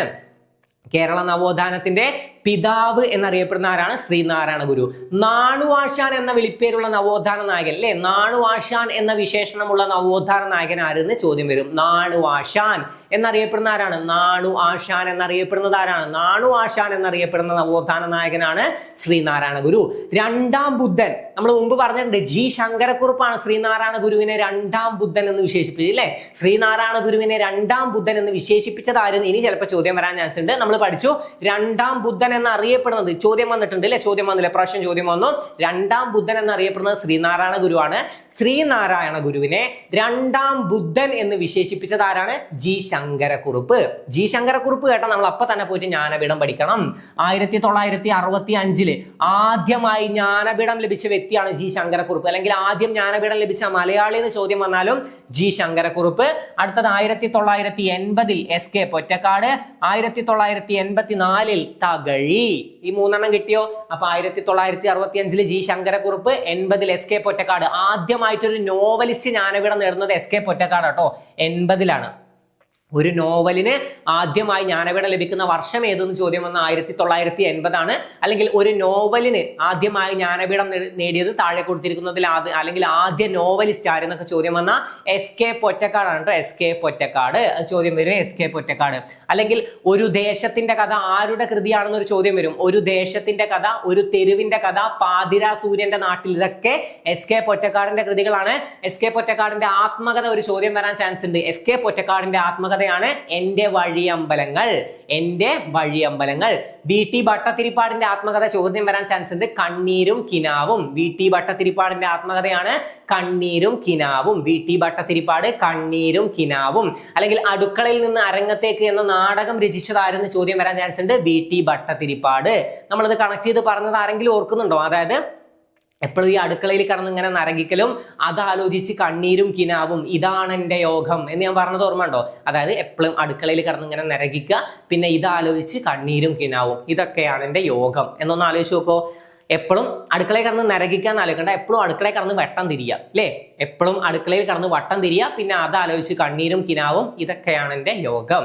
എപ്പോഴും അടുക്കളയിൽ കിടന്ന്, അടുക്കള എന്താണ്? അടുക്കളയിൽ നിന്ന് അരങ്ങത്തേക്ക് കടന്ന് വട്ടം തിരിയുക എന്നുള്ളത് ഭട്ടതിരിപ്പാടാണ്. വട്ടം തിരിയുക ഭട്ടതിരിപ്പാട്, വട്ടം തിരിയുക ഭട്ടതിരിപ്പാട്. ഓക്കെ, അപ്പൊ അടുക്കളയിൽ കിടന്ന് വട്ടം തിരിയുക ഭട്ടതിരിപ്പാട്.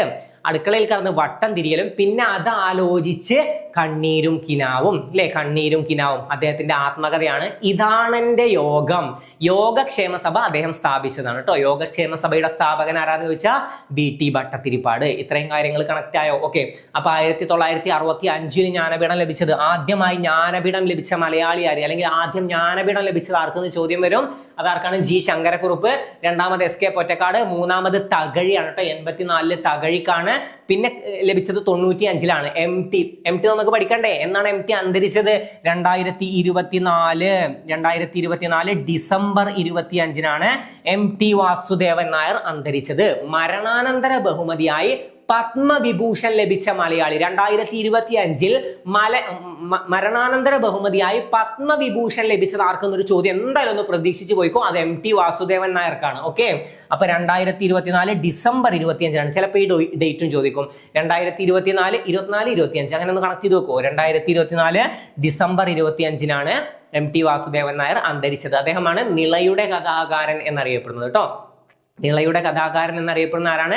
MT വാസുദേവൻ നായരാണ്. MT വാസുദേവൻ നായരാണ് നിളയുടെ കഥാകാരൻ. അപ്പൊ 95 MT വാസുദേവൻ നായർക്ക് ജ്ഞാനപീഠം ലഭിച്ചത്. 2007 ലഭിച്ചത് ONVക്കാണ് കേട്ടോ. 2007 ONV. 2019 അക്കിത്തം. 2019 അക്കിത്തത്തിന് ലഭിച്ചത്. ഈ ജ്ഞാനപീഠങ്ങൾ എന്തായാലും പഠിച്ചു വെച്ചോ. ജ്ഞാനപീഠം കഴിഞ്ഞ എക്സാമിനൊന്നും ചോദ്യം വന്നിട്ടില്ല ഒന്നും. അപ്പോൾ ഇനി എന്തായാലും ചോദ്യം വരാൻ അത്രയും ചാൻസ് ഉണ്ട്. ജ്ഞാനപീഠം മാർക്ക് ചെയ്ത് വെച്ചോ, ജ്ഞാനപീഠം ചോദ്യം വരും. 65 G Sankara Kurup. 80 SK Pottekkatt. 84 Thakazhi. 95 MT.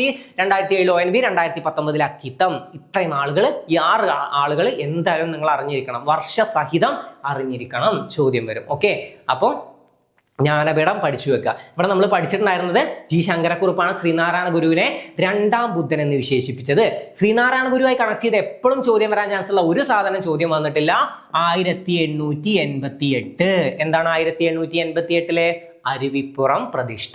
1888 പ്രശസ്തമായ അരുവിപ്പുറം പ്രതിഷ്ഠ നടന്നത്. അപ്പൊ ഒരു ചോദ്യം ഞാൻ പറഞ്ഞ സാധനം വന്നു. ഞാൻ പറഞ്ഞിട്ടുണ്ടായിരുന്നു ആലുവ സർവമത സമ്മേളനം. അവിടെ പോകുമ്പോൾ നമ്മൾ പറയും എന്താണ്? വാദിക്കാനും ജയിക്കാനും അല്ല. അവിടെ പോകുമ്പോൾ ആലോചിച്ചാൽ മതി. അതിന്റെ കവാടത്തിൽ, അതായത് സർവമത സമ്മേളനം എന്ന് പറയുമ്പോൾ ആൾക്കാരൊക്കെ കൂടി കലവിലാക്കാൻ വേണ്ടിയിട്ടല്ല. അപ്പൊ മുമ്പ് കവാടത്തിൽ തന്നെ എന്ത് എഴുതി വെച്ചിട്ടുണ്ട്? വാദിക്കാനും ജയിക്കാനുമല്ല, അറിയാനും അറിയിക്കാനുമാണ്. ഓർമ്മ ഉണ്ടോ? വന്നില്ലേ? അപ്പൊ വരും. ഓക്കെ, അപ്പൊ ഇനിയും വരും. അപ്പൊ 1888 അരുവിപ്പുറം പ്രതിഷ്ഠ.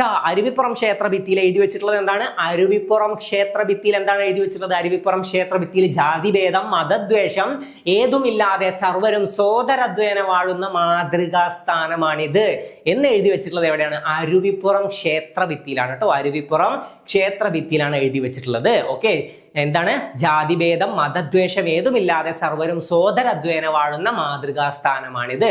അത് അരുവിപ്പുറം ക്ഷേത്രഭിത്തിയിലാണ്. അരുവിപ്പുറം പ്രതിഷ്ഠ നടന്ന വർഷം പിന്നെയും പറയുന്നു 1888 അരുവിപ്പുറം പ്രതിഷ്ഠ നടന്നത്. പിന്നെ ഒരു ചോദ്യം വരും, അരുവിപ്പുറം പ്രതിഷ്ഠക്കുള്ള വിഗ്രഹക്കല്ല് കണ്ടെടുത്തത് എവിടെ നിന്നാണെന്ന് ചോദിച്ചാൽ നെയ്യാറിലെ ശങ്കരൻകുഴിയിൽ നിന്നാണ്. അതും ക്ലിയർ അല്ലേ? നെയ്യാറിലെ ശങ്കരൻകുഴിയിൽ നിന്നാണ് അരുവിപ്പുറം പ്രതിഷ്ഠക്കുള്ള വിഗ്രഹക്കല്ല് കണ്ടെടുത്തത്. ഓക്കെ, അപ്പൊ ശ്രീനാരായണ ഗുരുവിന്റെ അരുവിപ്പുറം പ്രതിഷ്ഠ എന്തായാലും പഠിച്ചു വെക്കണം. പിന്നെ വാക്കുകൾ ഇനിയും ചോദ്യം വരാൻ ചാൻസ് ഉണ്ട് കേട്ടോ. ഓക്കെ, പിന്നെ വിശേഷണങ്ങളാണ് നമ്മളിപ്പോൾ പഠിച്ചത്. ഏറ്റവും കൂടുതലായിട്ട് എന്തായാലും അറിഞ്ഞിരിക്കേണ്ടത് ചട്ടമ്പി സ്വാമികളാണ്.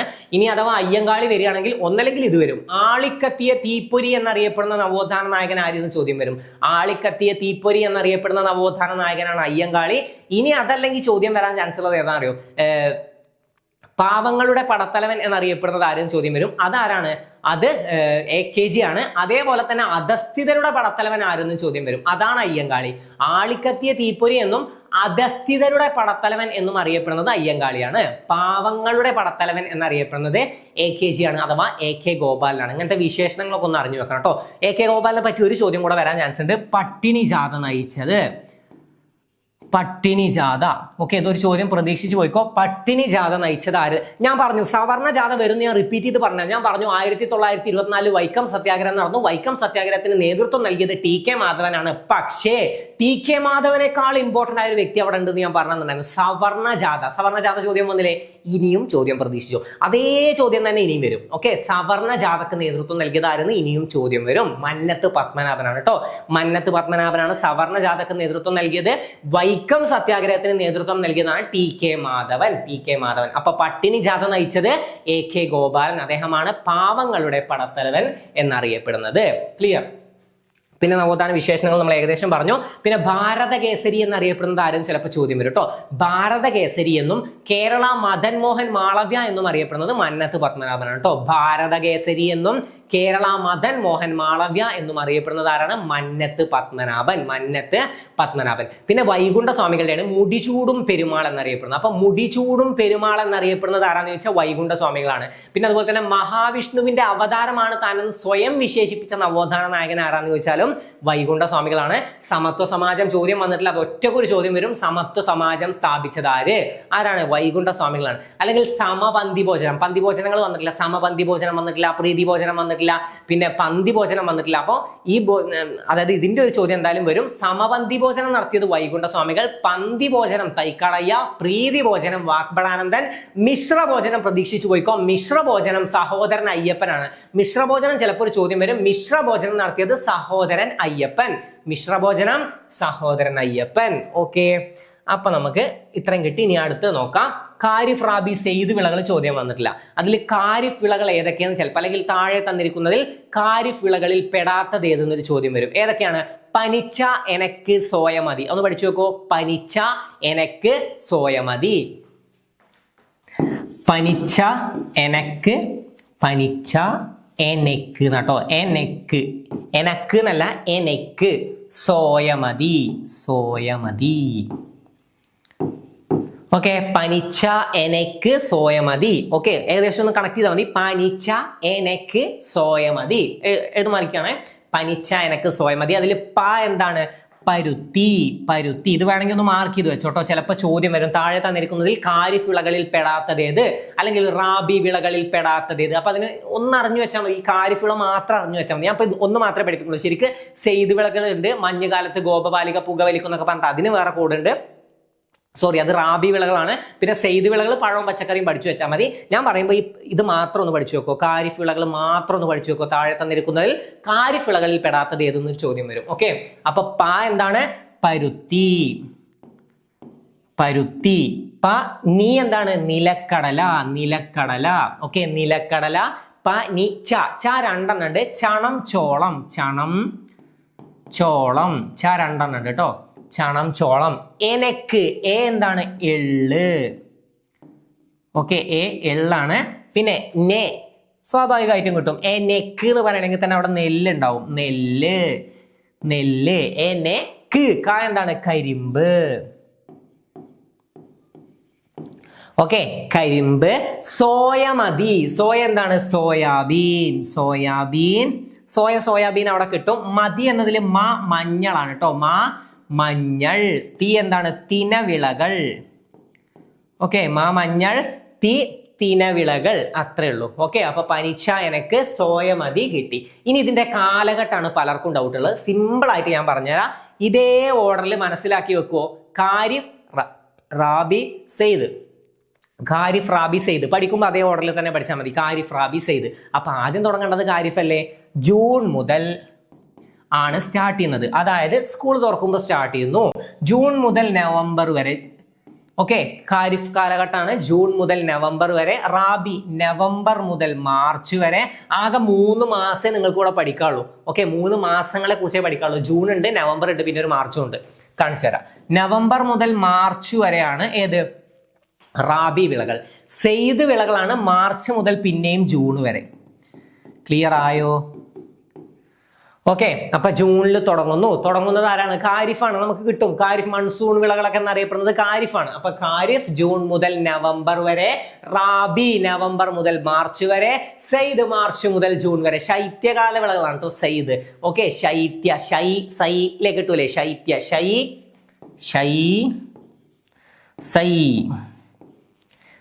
ശൈത്യകാല വിളകൾ. ഓക്കെ, അപ്പൊ ഇത്രയും പഠിച്ചു വെക്കുക. ജൂൺ, നവംബർ, മാർച്ച്, ഇത് മാത്രം പഠിച്ചാൽ പോരെ. ജൂൺ മുതൽ നവംബർ വരെ ഖാരിഫ്, നവംബർ മുതൽ മാർച്ച് വരെ റാബി, മാർച്ച് മുതൽ ജൂൺ വരെ പിന്നെയും സെയ്ദ്. ഓക്കെ, സെയ്ദ് വിളകൾ അത്ര പഠിച്ചാൽ മതി. അതില് ഖാരിഫ് വിളകൾ കിട്ടിയിട്ടുണ്ട്. പനിച്ച, എനക്ക്, സോയ മതി. എന്താണ്? പരുത്തി, നീ നിലക്കടല, രണ്ടെണ്ണം ഉണ്ട്, ചണം, ചോളം, എനക്ക് എന്താണ്? എള്ള്, പിന്നെ നെ എന്താണ്? നെല്ല്, കരിമ്പ്, സോയാബീൻ, പിന്നെ മതി എന്നത് മഞ്ഞൾ, തിനവിളകൾ.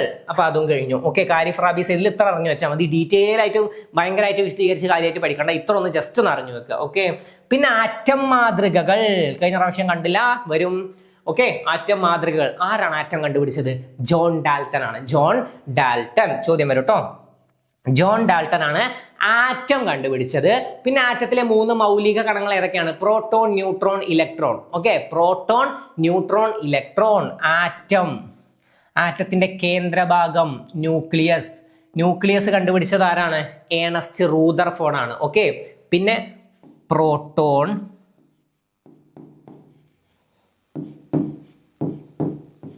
വല്ലതും മനസ്സിലായോ?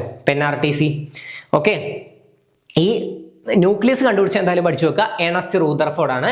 പി എന്താണ്? പ്രോട്ടോൺ കണ്ടുപിടിച്ചതും റൂദർഫോർഡ് ആണ്. ഈ ഇലക്ട്രോൺ കണ്ടുപിടിച്ചത് ജെ തോംസൺ ആണ്. തോംസന്റെ ടി ആണ് അവിടെ കിടക്കുന്നത്. Okay, T, Thomson. പിന്നെ ന്യൂട്രോൺ കണ്ടുപിടിച്ചത് ചാഡ്വിക് ആണ്, ജെയിംസ് ചാഡ്വിക്. ഓക്കെ, ആദ്യം കണങ്ങൾ കണ്ടുപിടിച്ചത്, മൗലിക കണങ്ങൾ കണ്ടുപിടിച്ചത് ഒരു ചോദ്യം വരും, അല്ലെങ്കിൽ ആറ്റം കണ്ടുപിടിച്ച ചോദ്യം വരും. ഇത് കഴിഞ്ഞ് ആറ്റം മാതൃകകൾ ചോദിക്കൂ. ഓക്കെ, അപ്പൊ ആദ്യം ഇതൊന്ന് പഠിച്ചു വെക്കുക. ഏറ്റവും കൂടുതൽ ചാൻസ് ഇതിനാണ്. അതിനുശേഷം നമുക്ക് ആറ്റം മാതൃകകൾക്കും ചാൻസ് കാണണം. ആറ്റം മാതൃകകളാണ് കേട്ടോ കൂടുതൽ ചാൻസ് ഉള്ളത്. ഓക്കെ, അതിനർത്ഥം ഇത് ചാൻസ് ഇല്ലാന്നല്ല. അപ്പൊ രണ്ടും പഠിച്ചു വെക്കാം. ഓക്കെ, അപ്പൊ NRTC. പി എന്താണ്? പ്രോട്ടോൺ കണ്ടുപിടിച്ചത് ആരാണ്? റൂദർഫോർഡ് ആണ്. ഇലക്ട്രോൺ കണ്ടുപിടിച്ചത് ആരാണ്? J Thomson. ന്യൂട്രോൺ കണ്ടുപിടിച്ചതാണ് ജെയിംസ് ചാഡ്വിക്കിന്റെ സി ആണ് അവിടെ കിടക്കുന്നത്. ഓക്കെ, പിന്നെ ന്യൂക്ലിയസ് കണ്ടുപിടിച്ചത് ആരാണ്? ഏണസ്റ്റ് റൂദർഫോർഡ് തന്നെയാണ്. ആറാണ്, ഏണസ്റ്റ് റൂദർഫോർഡ് ആണ് ന്യൂക്ലിയസ് കണ്ടുപിടിച്ചത്. ഓക്കെ, അപ്പൊ ആറ്റത്തിന്റെ കേന്ദ്രം എന്നറിയപ്പെടുന്നത് ഏതെന്ന് ചിലപ്പോൾ ഒരു ചോദ്യം വരും. അതേതാണ്? ന്യൂക്ലിയസ് ആണ് കേട്ടോ. പിന്നെ ആറ്റം മാതൃകകൾ. പ്ലം പുഡിംഗ് മാതൃക കണ്ടുപിടിച്ചത് ആരും ചോദ്യം വരും. ഏതാണ്? പ്ലം പുഡിംഗ് മാതൃക. പ്ലം പുഡിംഗ് മാതൃക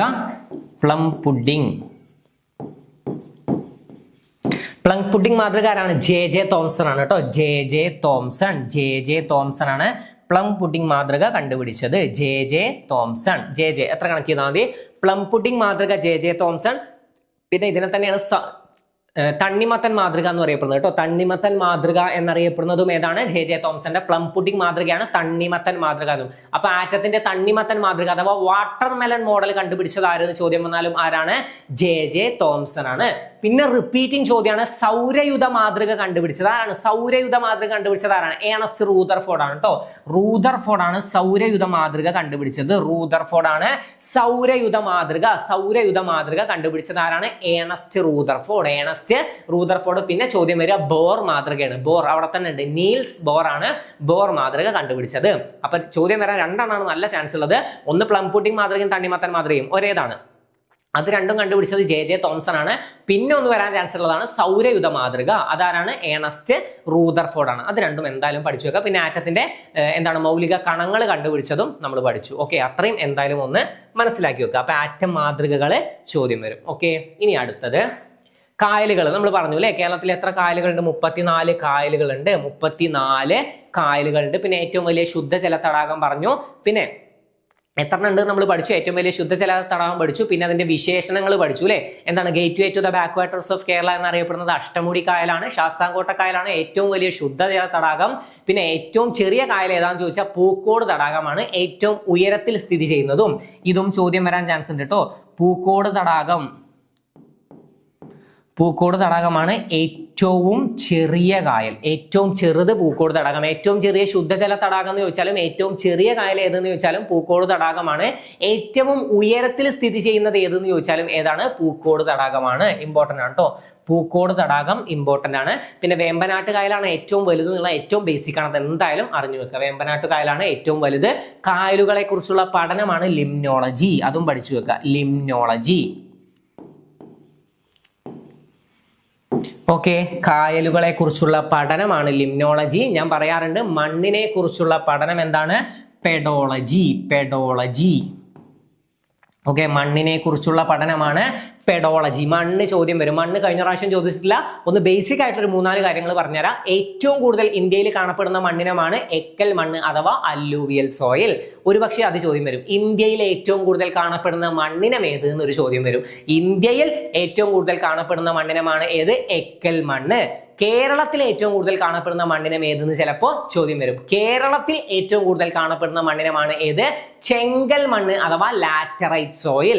ഇനി മണ്ണിനെ കുറിച്ചുള്ള പഠനമാണ് പെഡോളജി, പെഡോളജി. മണ്ണ് രൂപം കൊള്ളുന്ന പ്രക്രിയയാണ് പെഡോജെനിസിസ്. മണ്ണിനെ കുറിച്ചുള്ള പഠനം നമുക്ക് കണക്ട് ചെയ്യാൻ ഞാൻ എപ്പോഴും പറയാറുണ്ട്.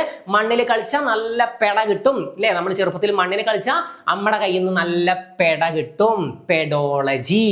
ഇനി അത് രൂപം കൊള്ളുകയാണ്, ഇത് അതിനെ കുറിച്ചുള്ള പഠനം. അപ്പൊ രൂപം കൊള്ളുക എന്ന് പറഞ്ഞത് ജനിക്കുകയാണ്. അപ്പൊ പെഡോജെനിസിസ്, മണ്ണ് ജനിക്കുന്നു. പെഡോജെനിസിസ് ആണ് മണ്ണ് രൂപം കൊള്ളുന്ന പ്രക്രിയ. പിന്നെ ചോദ്യം വരാൻ ചാൻസ് ഉള്ളത് പരുത്തി കൃഷിക്ക് ഏറ്റവും അനുയോജ്യമായ മണ്ണിനം കറുത്ത മണ്ണാണ്. കറുത്ത മണ്ണ് റിപ്പീറ്റിംഗ് ആണ് കേട്ടോ, കറുത്ത മണ്ണ്. ഓക്കെ, എന്തൊക്കെ ചോദ്യം വരും കറുത്ത മണ്ണുമായി ബന്ധപ്പെട്ട് അതും പറഞ്ഞുതരാം. ഒന്ന്, കറുത്ത മണ്ണാണ് പരുത്തി കൃഷിക്കും കരിമ്പ് കൃഷിക്കും ഏറ്റവും അനുയോജ്യമായ മണ്ണിനം കറുത്ത മണ്ണാണ്, ബ്ലാക്ക് സോയിൽ. ഓക്കെ, ഇതിന് മറ്റു ചില വിശേഷണങ്ങളുണ്ട്, അതൊക്കെയാണ് റിഗർ, പിന്നൊന്നാണ് ചെർണോസം, അല്ലെങ്കിൽ റിഗർ അല്ലെങ്കിൽ ചെർണോസം, അല്ലെങ്കിൽ ഏതെങ്കിലും ഒന്ന്. റിഗർ എന്നറിയപ്പെടുന്ന നദി ഏതെന്നോ അല്ലെങ്കിൽ റിഗർ അല്ലെങ്കിൽ ചെർണോസം എന്നീ പേരുകളിൽ അറിയപ്പെടുന്ന നദി ഏതെന്ന് ചോദ്യം വന്ന ഏതാണ്? നദി. റിഗർ അഥവാ ചെർണോസം എന്നറിയപ്പെടുന്ന മണ്ണിനമാണ് കറുത്ത മണ്ണ്. സോറി കേട്ടോ, റിഗർ അഥവാ ചെർണോസം എന്നറിയപ്പെടുന്ന മണ്ണിനമാണ് കറുത്ത മണ്ണ്. എന്താണ്? റിഗർ അഥവാ ചെർണോസം എന്നറിയപ്പെടുന്ന മണ്ണിനം ഏതെന്ന് ചോദിക്കും. അതേതാണ്? കറുത്ത മണ്ണാണ് അഥവാ ബ്ലാക്ക് സോയിൽ ആണ്. കറുത്ത മണ്ണ് ഏറ്റവും കൂടുതൽ കാണപ്പെടുന്ന അല്ലെങ്കിൽ കേരളത്തിലെ കറുത്ത മണ്ണ് കൂടുതലായി കാണപ്പെടുന്നത് എവിടെയെന്നൊന്ന് ചോദ്യം വരാറുണ്ട്. പാലക്കാട് ചിറ്റൂരാണ് കേട്ടോ, ചിറ്റൂർ. പാലക്കാട് ജില്ലയിലെ ചിറ്റൂരാണ്. ചിറ്റൂരാണ് കേരളത്തിലെ ഏറ്റവും കൂടുതൽ കറുത്ത മണ്ണ് കാണപ്പെടുന്നത്. അത്ര അറിഞ്ഞു വെച്ചാൽ മതി. അപ്പൊ പരുത്തി കൃഷിയാണ് ചോദ്യം വരാൻ നല്ല ചാൻസ് ഉള്ളത്. പരുത്തി കൃഷിക്ക് ഏറ്റവും അനുയോജ്യമായ മണ്ണിനം ഏതെന്ന് ചിലപ്പോൾ ചോദിക്കും. അല്ലെങ്കിൽ റിഗർ അഥവാ ചെർണോസം എന്നീ പേരുകളിൽ അറിയപ്പെടുന്ന മണ്ണിനം ഏതെന്നും ചിലപ്പോൾ ചോദിക്കും. അത് ക്ലിയർ ആണ്. ഓക്കെ, അത് രണ്ടും ഏതാണ്? കറുത്ത മണ്ണാണ്. ഓക്കെ, പിന്നെ കേരളത്തിലെ ഏറ്റവും കൂടുതൽ കാണപ്പെടുന്നതാണ് ചെങ്കൽ മണ്ണ്. ഒമിനി ബസ് ഗ്രൂപ്പ് എന്നറിയപ്പെടുന്നത് ഏതാന്ന് വെച്ചാൽ ചെമ്മണ്ണാണ് കേട്ടോ. ഒമിനി ബസ് ഗ്രൂപ്പ് എന്നറിയപ്പെടുന്നത് ചെമ്മണ്ണാണ്. മണ്ണിനെ കുറിച്ചുള്ള പഠനം നമ്മൾ പഠിച്ചു, പെഡോളജി ആണ്. മണ്ണ് വർഷം ഇമ്പോർട്ടന്റ് ആണ്. 2015 ആണ് മണ്ണ് വർഷം. 2015 ആണ് മണ്ണ് വർഷം. മണ്ണ് വർഷം ഏതാണ്? 2015. മണ്ണ് വർഷം. മണ്ണ് ദിനം ഡിസംബർ 5. അപ്പൊ മണ്ണ് വർഷം 2015, മണ്ണ് ദിനം ഡിസംബർ 5. മണ്ണ് വർഷം റിപ്പീറ്റിംഗ് ആണ്. മണ്ണ് വർഷം 2015 ആണ്. മണ്ണ് വർഷം 2015 ആണ്. മണ്ണ് വർഷം 2015 ആണ്. ചോദ്യം വരും മണ്ണ് വർഷം 2015 ആണ്. പിന്നെ ചോദ്യം വരുന്ന വർഷമാണ് പയറ് വർഷം. പയറ് വർഷം 2016 ആണ്. പയറ് വർഷം 2016 ആണ്. പയറ് വർഷം 2016 ആണ്. മണ്ണ് വർഷം 2015, പയറ് വർഷം 2016. ഓക്കെ, അത് ക്ലിയർ ആണ്. മില്ലറ്റ് വർഷമാണ് 2023. ചോദ്യം വരാൻ ചാൻസ് ഉണ്ട്, ഇമ്പോർട്ടന്റ് ആണ്. ഓക്കെ, മില്ലറ്റ് വർഷം അഥവാ ചെറുധാന്യ വർഷമാണ് 2023. 2023 ആണ് മില്ലറ്റ് വർഷം അഥവാ ചെറുധാന്യ വർഷം. മില്ലറ്റ് വർഷം അഥവാ ചെറുധാന്യ വർഷമാണ് 2023. 2023 ആണ് മില്ലറ്റ് വർഷം അഥവാ ചെറുധാന്യ വർഷം. പിന്നെ ചോദ്യം വരും കണ്ടൽ വനങ്ങളുടെ വളർച്ചയ്ക്ക് ഏറ്റവും അനുയോജ്യമായ മണ്ണിനമാണ് പീറ്റ് മണ്ണ്. എന്താണ്? കണ്ടൽ വനങ്ങളുടെ വളർച്ചയ്ക്ക് ഏറ്റവും അനുയോജ്യമായ മണ്ണിനം. കണ്ടൽ വനങ്ങളുടെ വളർച്ചയ്ക്ക് ഏറ്റവും അനുയോജ്യമായ മണ്ണിനമാണ് പീറ്റ് മണ്ണ് അഥവാ പീറ്റി സോയിൽ. പീറ്റ് മണ്ണാണ് കണ്ടൽ വനങ്ങളുടെ വളർച്ചയ്ക്ക് ഏറ്റവും അനുയോജ്യമായ മണ്ണിനം. ഏതാണ്? പീറ്റ് മണ്ണാണ് കേട്ടോ. കണ്ടൽ വനങ്ങളുടെ വളർച്ചയ്ക്ക് ഏറ്റവും അനുയോജ്യമായ മണ്ണിനം പീറ്റ് മണ്ണ്. പരുത്തി കൃഷിക്ക് ഏറ്റവും അനുയോജ്യമായത് കറുത്ത മണ്ണ്. നെല്ല് അല്ലു, നെല്ലു അല്ലു കണക്ട് ചെയ്യാലോ. നെൽകൃഷിക്ക് ഏറ്റവും അനുയോജ്യമായ മണ്ണിനമാണ് ഏത്?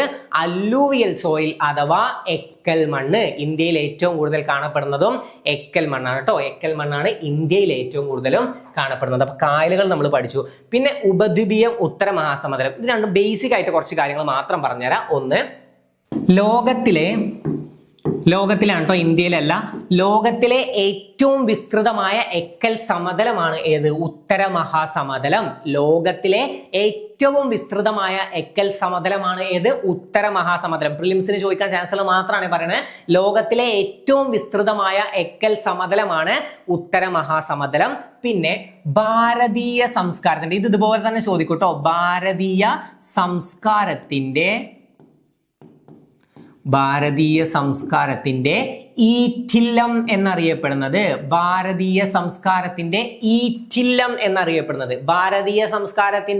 ഈറ്റില്ലം എന്നറിയപ്പെടുന്നത് ഉത്തര മഹാസമതലമാണ്. ഭാരതീയ സംസ്കാരത്തിന്റെ ഈറ്റില്ലം എന്നും ലോകത്തിലെ ഏറ്റവും വലിയ എക്കൽ മഹാസമതലം അല്ലെങ്കിൽ ലോകത്തിലെ ഏറ്റവും വിസ്തൃതമായ എക്കൽ മഹാസമതലം, എക്കൽ സമതലം എന്നൊക്കെ ചോദ്യം വന്നത് ഏതാണ്? ഉത്തര മഹാസമതലം. പിന്നെ ഭാരതീയ സംസ്കാരത്തിന്റെ ഈറ്റില്ലം എന്നും ഇന്ത്യയുടെ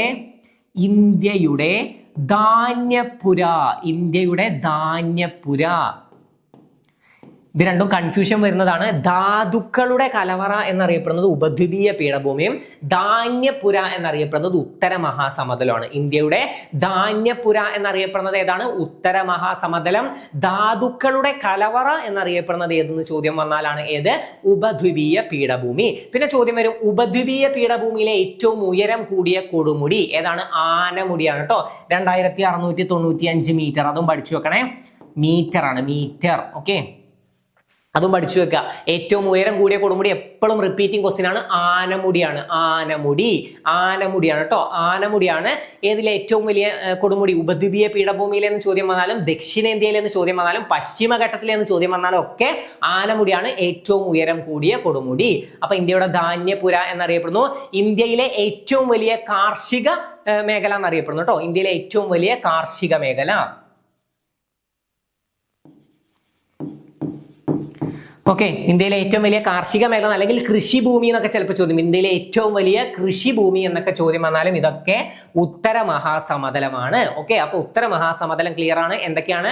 ഭാരതീയ സംസ്കാരത്തിന്റെ ഈറ്റില്ലം, ലോകത്തിലെ ഏറ്റവും വിസ്തൃതമായ എക്കൽ സമതലം, ഇന്ത്യയുടെ ധാന്യപുര, ഇന്ത്യയിലെ ഏറ്റവും വലിയ കാർഷിക ഭൂമി എന്നൊക്കെ അറിയപ്പെടുന്നത് ഏതാണ്? ഉത്തര മഹാസമതലം. അടുത്ത് നമുക്ക് നോക്കാനുള്ളത് ഉപദ്വീപീയ പീഠഭൂമി. നമുക്ക് നോക്കാം. ഇന്ത്യൻ ഉപഭൂഖണ്ഡത്തിലെ ഏറ്റവും പഴക്കം ചെന്ന ഭാഗം, അതൊന്ന് നോട്ട് ചെയ്ത് വെക്കണേ. ഇന്ത്യൻ ഉപഭൂഖണ്ഡത്തിലെ ഏറ്റവും പഴക്കം ചെന്ന ഭാഗമാണ് ഏത്? ഉപദ്വീപീയ പീഠഭൂമി. പിന്നെ ചോദ്യം വരാൻ ഒരേ ഒരു ചാൻസ് ആണുള്ളത്. എന്താണ്? ധാതുക്കളുടെ കലവറ എന്നറിയപ്പെടുന്നത്. ഇന്ത്യയുടെ ധാന്യപുര എന്നറിയപ്പെടുന്നത് ഉത്തര മഹാസമതലാണ്. ധാതുക്കളുടെ കലവറ എന്നൊരു ചോദ്യം കണ്ട അതേതാണ്? ധാതുക്കളുടെ കലവറ. എന്നല്ല അവിടെ. അപ്പൊ ഉപദ്വീപീയ. ഓക്കെ, കണക്ട് ചെയ്താൽ മതി. ധാതുക്കളുടെ എന്നുള്ള സൗണ്ട് വെച്ചിട്ടാണ് ധാതുക്കളുടെ കലവറ എന്നറിയപ്പെടുന്നത് ഉപദ്വീപീയ പീഠഭൂമിയാണ്. പിന്നെ എന്തായാലും ചോദ്യം വരാൻ ചാൻസ് ഉള്ളതാണ് ഉപദ്വീപീയ പീഠഭൂമിയിലെ ഏറ്റവും ഉയരം കൂടിയ കൊടുമുടി ഏതാണ്? ആനമുടി. ഓക്കെ, ആനമുടി എന്താണ്? ഉപദ്വീപീയ പീഠഭൂമിയിലെ അല്ലെങ്കിൽ ദക്ഷിണേന്ത്യയിലെ ഏറ്റവും ഉയരം കൂടിയ കൊടുമുടിയാണ് ആനമുടി. ഇത് PSC ക്ക് നല്ല ചോദിക്കാൻ ഇഷ്ടമുള്ള ഒരു സാധനം കേട്ടോ. എത്രയാണ് ഇതിന്റെ ഉയരം എന്ന് ചോദ്യം വരാറുണ്ട്. 2695 മീറ്റർ ആണ് ഉയരം. 2695 മീറ്റർ ആണ് ഇതിന്റെ ഉയരം. ഓക്കെ, ഉയരം 2695 മീറ്റർ ആണ്. പിന്നെ ഇവിടെ എന്താ ചോദ്യം വരാൻ ചാൻസ് ഉള്ളത്? ഇത് സ്ഥിതി ചെയ്യുന്നത് ഏത് ജില്ലയിലാന്ന് മാത്രം ചോദിക്കും, അല്ലെങ്കിൽ ഏത് താലൂക്ക് ഉൾപ്പെടെ ചോദ്യം വരും കേട്ടോ. ഓക്കെ, ഗ്രാമപഞ്ചായത്ത്, താലൂക്ക് ഒക്കെ നമുക്ക് പഠിക്കാം. ഇടുക്കി ജില്ലയാണ്. ഇടുക്കി ജില്ല ഏതെന്ന് ചോദ്യം വന്നാൽ പോയിട്ട് വയനാട് കറുപ്പിക്കരുത്. പലർക്കും പറ്റുന്ന ഫോൾട്ടാണ്. ഇടുക്കി ജില്ലയിലാണ് ആനമുടി സ്ഥിതി ചെയ്യുന്നത്. ഇടുക്കി ജില്ലയിലെ ഏത് ഗ്രാമപഞ്ചായത്താണ്? മൂന്നാർ ഗ്രാമപഞ്ചായത്താണ് കേട്ടോ. മൂന്നാർ ഗ്രാമപഞ്ചായത്തിലെ ദേവികുളം താലൂക്ക്. ഏത് താലൂക്കിലാന്ന് മാത്രം മേബി ഇനി ചോദ്യം വരും. ദേവികുളം താലൂക്കിലാണ് ഏത് സ്ഥിതി ചെയ്യുന്നത്? ആനമുടി സ്ഥിതി ചെയ്യുന്നത്. അപ്പൊ ദക്ഷിണേന്ത്യയിലെ ഏറ്റവും ഉയരം കൂടിയ കൊടുമുടി എന്ന് ചോദ്യം വന്നാലും, ഉപദ്വീപീയ പീഠഭൂമിയിൽ അല്ലെങ്കിൽ പശ്ചിമഘട്ടത്തിലെ എന്നൊക്കെ ചോദ്യം വന്നാലും ഏതാണ്? അത് ആനമുടിയാണ് കേട്ടോ. പശ്ചിമഘട്ടത്തിലെ എന്നൊക്കെ ചോദ്യം വന്നാലും ആനമുടിയാണ്. ഓക്കെ, അപ്പൊ ആനമുടി ഉപദ്വീപീയ ഉത്തരമഹാസമതലം, ഇതിന്റെ ബേസിക് ഏകദേശം ഒന്ന് ക്ലിയർ ആയി. പിന്നെ 1857 വിപ്ലവം കഴിഞ്ഞതിൽ ചോദ്യം വന്നിട്ടുണ്ട്. എങ്ങനെയാണ് ചോദ്യം വന്നത്? പക്ഷെ ഇനി എന്താണ് വരാൻ ചാൻസ് ഉള്ളത് ഞാൻ പറഞ്ഞുതരാം. ചപ്പാത്തിയുമായിട്ട് കണക്റ്റഡ് ആയിട്ട് ചപ്പാത്തി പ്രസ്ഥാനം എന്നൊക്കെയാണ് ചോദ്യം വന്നത്. ചപ്പാത്തിയും ചുവന്ന താമരയും ഏത് വിപ്ലവവുമായി ബന്ധപ്പെട്ടാണ് നമ്മൾ പഠിച്ചിട്ടുള്ളത്? ചപ്പാത്തിയും ചുവന്ന താമരയും ഏത് വിപ്ലവത്തിന്റെ രഹസ്യ മുദ്രയാണെന്നൊക്കെ നമ്മൾ പഠിച്ചിട്ടുണ്ട്. 1857 വിപ്ലവത്തിന്റെ രഹസ്യ മുദ്രയാണ് ചപ്പാത്തിയും ചുവന്ന താമരയും. 1857 വിപ്ലവമാണ് ഒന്നാം സ്വാതന്ത്ര്യ സമരം എന്നും അറിയപ്പെടുന്നത്. 1857 വിപ്ലവത്തിനെ ഒന്നാം സ്വാതന്ത്ര്യ സമരം എന്ന് വിശേഷിപ്പിച്ചത് ആരാ? ചോദ്യം വരും. VD സവർക്കർ ആണ് കേട്ടോ. VD സവർക്കർ. VD സവർക്കർ ആണ് 1857 വിപ്ലവത്തിനെ ഒന്നാം സ്വാതന്ത്ര്യ സമരം എന്ന് വിശേഷിപ്പിച്ചത്. ആരാണ്? VD സവർക്കർ ആണ്. VD സവർക്കർ. ഓക്കെ, പിന്നെ 1857 വിപ്ലവം പൊട്ടിപ്പുറപ്പെട്ടത് എവിടെ നിന്നാണെന്നൊരു ചോദ്യം വരും. അത് മീററ്റിൽ നിന്നാണ്. കഴിഞ്ഞതിൽ ചോദ്യം വന്നിട്ടില്ല, അപ്പൊ ഇനി ചോദ്യം പ്രതീക്ഷിക്കണം.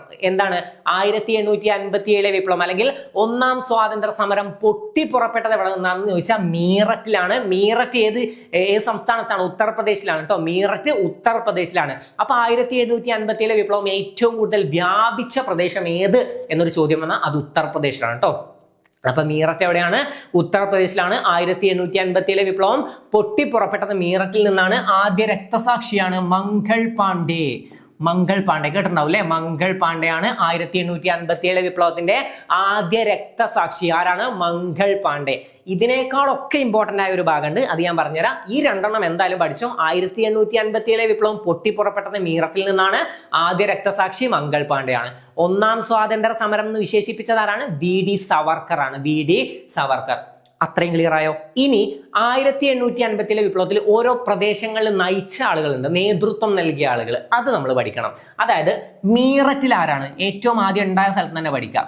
മീററ്റിൽ ആരാണ്? കദം സിംഗ് ആണ് കേട്ടോ. കദം സിംഗ്. കദം സിംഗ് ആണ്. കദം സിംഗ്. ഓക്കെ, മീററ്റില് കദം സിംഗ് ആണ്. മീററ്റില് കദം സിംഗ് ആണ്. അപ്പൊ ഒന്ന് ആലോചിച്ച് നോക്ക്. മീററ്റില് വിപ്ലവം പൊട്ടിപ്പുറപ്പെട്ടു. അപ്പൊ എന്താണ്? ഖതം, ടാറ്റ, ബൈ ബൈ. അപ്പൊ ഖതം. മീററ്റില് വിപ്ലവം പൊട്ടിപ്പുറപ്പെട്ടു. ഖതം. ഓക്കെ, കഴിഞ്ഞു. ഓക്കെ, അപ്പൊ മീററ്റില് വിപ്ലവം പൊട്ടിപ്പുറപ്പെട്ടു. കദം സിംഗ് ആണ് മീററ്റില്. ഇനി ഏറ്റവും കൂടുതൽ റിപ്പീറ്റ് ചെയ്യുന്ന സാധനമാണ് കാൺപൂർ. കാൺപൂർ.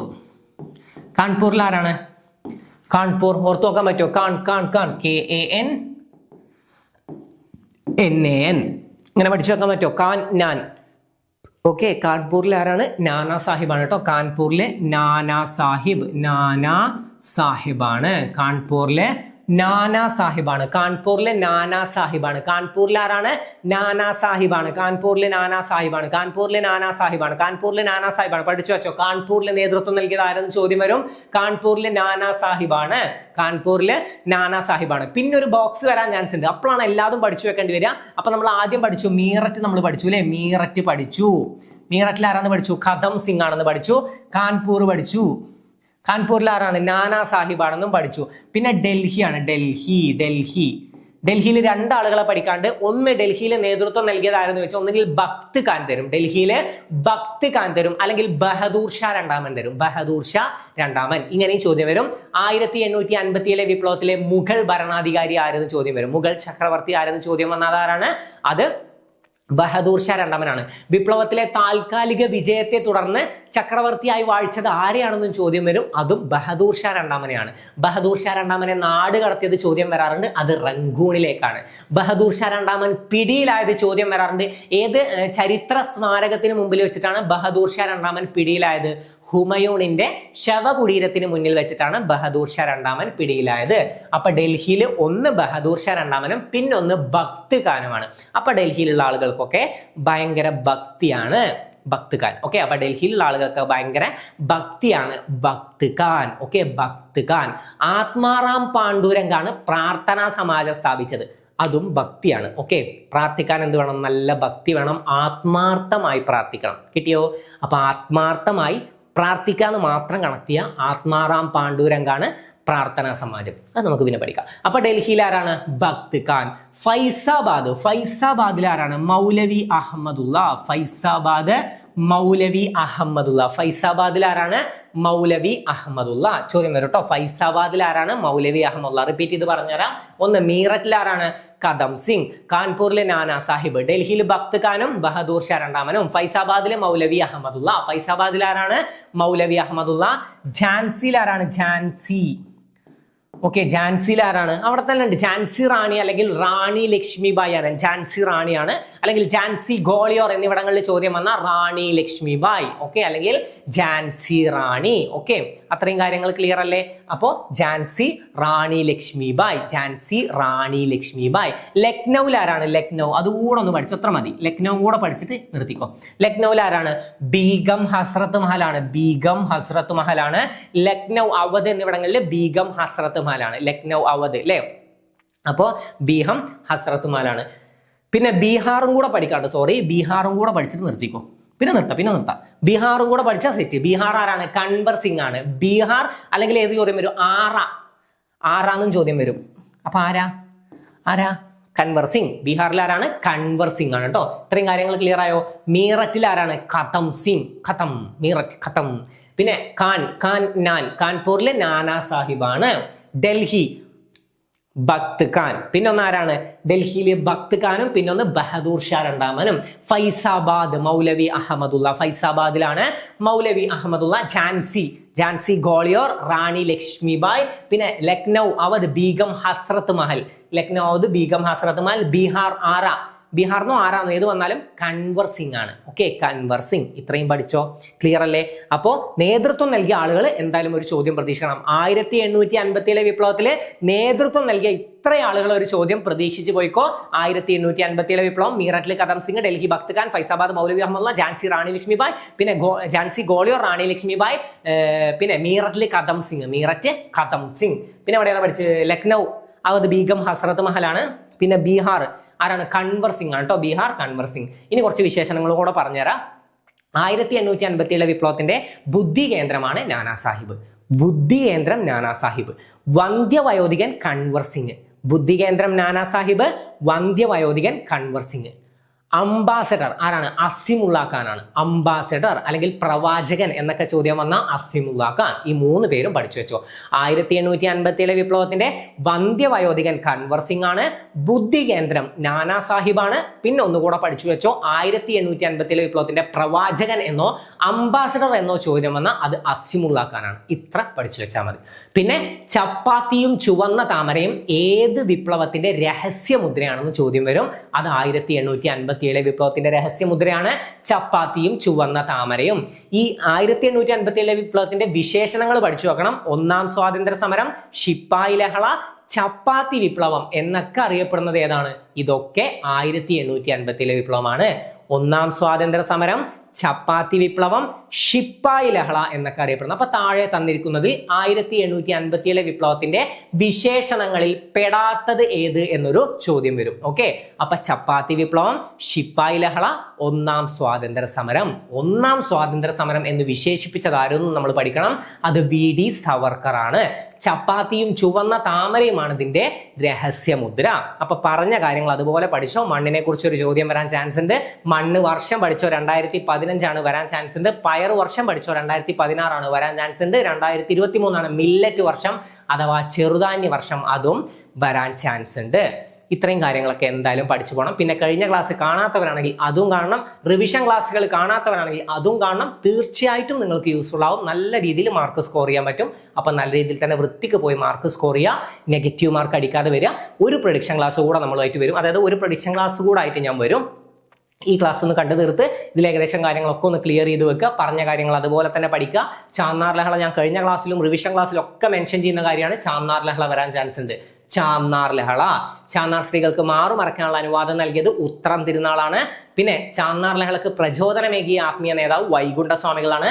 വൈകുണ്ഠസ്വാമികളുടെ സമത്വ സമാജം ചോദ്യം വന്നിട്ടില്ല. സമപന്തി ഭോജനം ചോദ്യം വന്നിട്ടില്ല. പ്രതീക്ഷിക്കണം. സമപന്തി ഭോജനം, പന്തി ഭോജനം, പ്രീതി ഭോജനം, പിന്നെ മിശ്ര ഭോജനം, ഇതൊക്കെ ചോദ്യം വരാൻ നല്ല ചാൻസ് ഉണ്ട്. ഓക്കെ, അപ്പൊ ഇനിയും ചോദ്യം വരാനുള്ള മലയാളി മെമ്മോറിയൽ ചോദ്യം വന്നിട്ടില്ല, ഈഴവ മെമ്മോറിയൽ ചോദ്യം വന്നിട്ടില്ല. മലയാളി മെമ്മോറിയൽ ചിലപ്പോൾ ചോദ്യം വരും. മലയാളി മെമ്മോറിയലിന് നേതൃത്വം നൽകിയത് ആരും ചിലപ്പോൾ ചോദ്യം വരും, ബാരിസ്റ്റർ GP പിള്ള.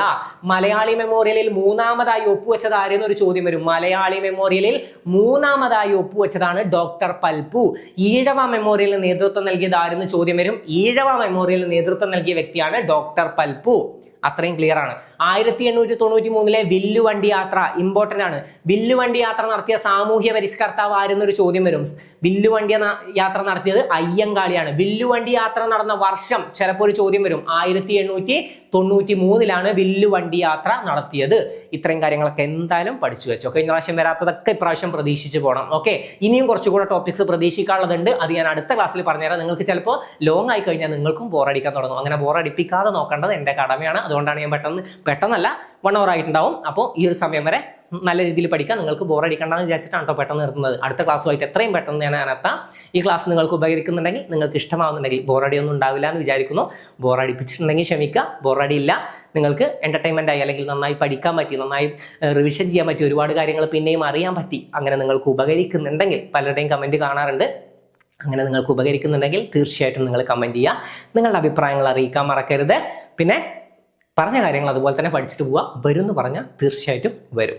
ഓക്കെ, അപ്പോൾ മറ്റൊരു ക്ലാസ്സുമായി നമുക്ക് വീണ്ടും കാണാം. അതിനു മുമ്പ് നമ്മുടെ LDC ബാച്ചിലോ LGS ബാച്ചിലോ ജോയിൻ ചെയ്യാൻ ഇൻട്രസ്റ്റ് ഉണ്ടെങ്കിൽ എത്രയും പെട്ടെന്ന് താഴെ കൊടുത്തിരിക്കുന്ന നമ്പറിൽ മെസ്സേജ് അയക്കുക.